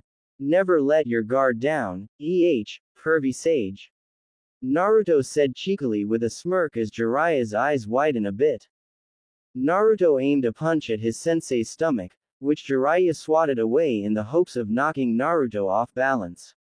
Naruto went down and pushed himself into a handstand, launching a kick that managed to hit Jiraiya in the face and made the man stumble back. Pushing himself into a flip, Naruto went for an axe kick to Jiraiya's shoulder. Jiraiya put up both arms to guard and immediately regretted it as he was forced to a knee by the power behind the kick. Damn brat, and his stupid chakra-enhanced strength. He's almost like a mini Tsunade, but he's still a long ways to go in terms of chakra control and precision. Jiraiya thought as he grabbed Naruto's leg with both hands and was about to flip the boy over, but Naruto had other plans. Naruto used his other leg to jump up and over Jiraiya, using the man's grip to keep himself balanced and launched a kick to the pervy sage's face. Jiraiya was forced to let go of Naruto's leg as he moved his head to the side and dodged the kick. He turned around and managed to kick Naruto in the chest on his way down. Naruto choked out salvia from the force of the kick, but grinned as he moved with the blow and began going into a series of backflips to gain some distance from the Toad Sage. Jiraiya took out a kunai and threw it at Naruto, going through a few hand seals. Ninja art. Kunai Shadow Clone Jutsu. One kunai multiplied into 30 as they all headed straight for Naruto. Naruto just looked at them with the same grin as he began going through a few of his own hand signs before calling out his newest jutsu. Water Style. Water Wall. A large wall of water formed around Naruto blocking the kunai, and once Naruto was sure the last of them hit his shield, he went through more hand signs and called out the name of another jutsu had learned earlier that day. Water Style. Water Dragon Jutsu. The wall of water began to swirl around Naruto at high speed before taking the shape of an enormous water dragon with glowing yellow eyes. As soon as it did, Naruto created a shadow clone. The clone clapped its hands together as the water dragon launched itself towards Jiraiya. Wind Style. Gale Palm. The clone opened its hand toward Jiraiya as the man's eyes widened a bit while wind shot a large blast of compressed wind out of its hands. Instead of Jiraiya, it went straight for the water dragon. That was when Jiraiya's eyes went really wide. The water dragon's power and speed were soon increased as the wind jutsu merged with it. It headed towards Jiraiya, with the Sannin cursing up a storm as he jumped out of the way and into the air, having to use chakra and his full leg strength. The water dragon's head slammed into the water with a loud crash. Water erupted everywhere, looking as if there was a large explosion. Using the distraction caused by his jutsu, Naruto threw a few shuriken and went through the hand signs Jiraiya had used earlier. Ninja Art. Shuriken Shadow Clone Jutsu. The few shuriken became 30 as they headed for the still airborne Jiraiya. Noticing them, the Toad Sage went through his own hand seals to counter them. Ninja Art. Needle Jizo. Jiraiya's hair wrapped around his body and became hard as steel as it deflected the shuriken. Once the shuriken were all gone, Jiraiya whipped his still long hair around and called out another jutsu. Ninja Art. Hell Needles. Several hardened needles of hair launched at Naruto from Jiraiya's mane. Naruto took out 2 3-prong kunai. Spinning them by the rings, he went into his taijutsu stance, the toad style, with both kunai held in a cross guard. Naruto and his clone's hands became blurs of motion as they deflected the Senbon-like hairs away from the real Naruto. When the Senbon hailstorm died down, Naruto looked around, not seeing Jiraiya anywhere. He frowned before closing his eyes, trying to sense out the man's chakra. Naruto could pick it up fairly easily, since it was the most powerful one there besides his own. He finally found the town madman, however his eyes widened when he realized the man was right under him. His realization came too late as Jiraiya came out of the water and smashed a fist right into Naruto's chin, but before Naruto could fly too far, Jiraiya's hair wrapped around his body and hardened, immobilizing him. It was then Jiraiya felt cold metal on his neck and found the clone he'd forgotten about with a kunai to it. Jiraiya and the real Naruto had a silence and long stare down before they bursted into laughter as the eldest Sannin placed the youngest Kage down on the ground upright. Naruto went through several hand signs as he slowed his breathing to get his jutsu just right this time. Unlike the other days, he had used it. Water Style. Water Drainage Jutsu. All the water from the supposed lake was turned into air once again as Jiraiya slammed his hand to the ground. Earth Style. Leveling the Playing Field Jutsu. The ground under their feet rose to the level of the surrounding area and Naruto did a single hand sign. Secret Wood Style Jutsu. Great Forest Creation. The barren land they were standing on began to blossom and sprout new life until it matched the very forest that surrounded it. Naruto slumped onto the ground as he rubbed the back of his neck. Geez, pervy sage, I know doing these are supposed to help, but don't think I could rest today. I mean, we'll find her here, right? Naruto said as he started to feel the drain of the high-ranked jutsu he had been using. Jiraiya shook his head with a grin as he looked down on his apprentice. No can do, Naruto. You may be Sannin class in all areas, but you need battle experience with your jutsu and taijutsu. Next spar we'll mix in genjutsu, kenjutsu and the techniques of the Shodai Hokage, alright? Now dispel the clones from the hotel room and see what they've accomplished in the last 5 hours. Jiraiya said as Naruto groaned but did as his sensei instructed. His head reeled a bit at the sudden mass of information and he shook his head to clear it. They've finally completed all the SEALs training from the SEAL scroll and they've started on your personal SEAL scrolls. They mastered the element training for earth and wood style that we started 3 days ago, so all that's left for me to complete is fire and lightning since I did wind and water 5 days ago. The other clones have finished reading through the scrolls of the Nidaime and Shodai, so I'll be ready by tomorrow to see how those techniques work. Naruto said as Jiraiya nodded while looking deep in thought. Alright, then we'll start your training in medical ninjutsu today and we'll have you start on your writings as well. Tomorrow we'll start on combining the elements you've learned now and go from there. Naruto, I realize that we've pushed your training to the max, but it's for your own good. The other Hokage specialized in only a few fields, and Minato had only learned a bit of each field, never truly diving into them, but learning the bare basics of each. You have a golden opportunity. You can dive headfirst into them all at once due to your large amount of chakra, picture-perfect memorization, and your shadow clone jutsu. You've learned more in 2 weeks than other Kages have learned into in years. Jiraiya said as Naruto smiled up at him. I know sensei, so what do we start now? Naruto asked as he and Jiraiya sat down. Well, for starters, we'll begin with 20 clones reading the medical ninjutsu scrolls Tsunade left in the Hokage's vault. Once they've mastered the basics we'll create 20 more and so on and so forth until they're done. I'll train 50 clones in advanced seals and you'll do your writings personal, but for now why don't you take a break and go into town, you've earned it. Jiraiya said as Naruto got up and hugged him. Thanks pervy sage, I promise I'll master 100 jutsu tomorrow. Naruto said as Jiraiya chuckled while he got up himself. Sure whatever brat, just be sure to create those clones. Jiraiya said as Naruto nodded and created 70 clones. Now remember Naruto, you may not know anyone here, but word might have spread that you and I are traveling together. That can give you unwanted attention, so in your true form, instead of that transformation, alright. Jiraiya said as Naruto sighed deeply and formed a hand sign. Yes, sensei. Kai, Naruto said as he was shrouded by smoke. When the smoke cleared, the old Naruto was gone. In his place was a young man as tall as Rock Lee or Neji. He had long spiky blonde and 2 bangs framing either side of his face. He possessed cerulean blue eyes that shined like a precious stone, but beneath that warmth and shine was cold and dark, to which proved he was a shinobi. He wore a long black robe shirt, black robe pants, and a white sash to hold them together, to which he tied in a loose knot in the front. Senbon Sakura was in its sheath, held in place on his right hip by the sash.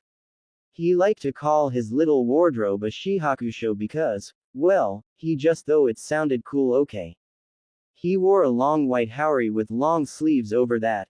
He also wore a white scarf around his neck to use as a makeshift mask. That bad part about the scarf was that it was last second and the only one they could find cost a fortune and then some. In fact, Konoha should be getting the bill for that right about now. He did charge it to the village after all, since it concerned the village.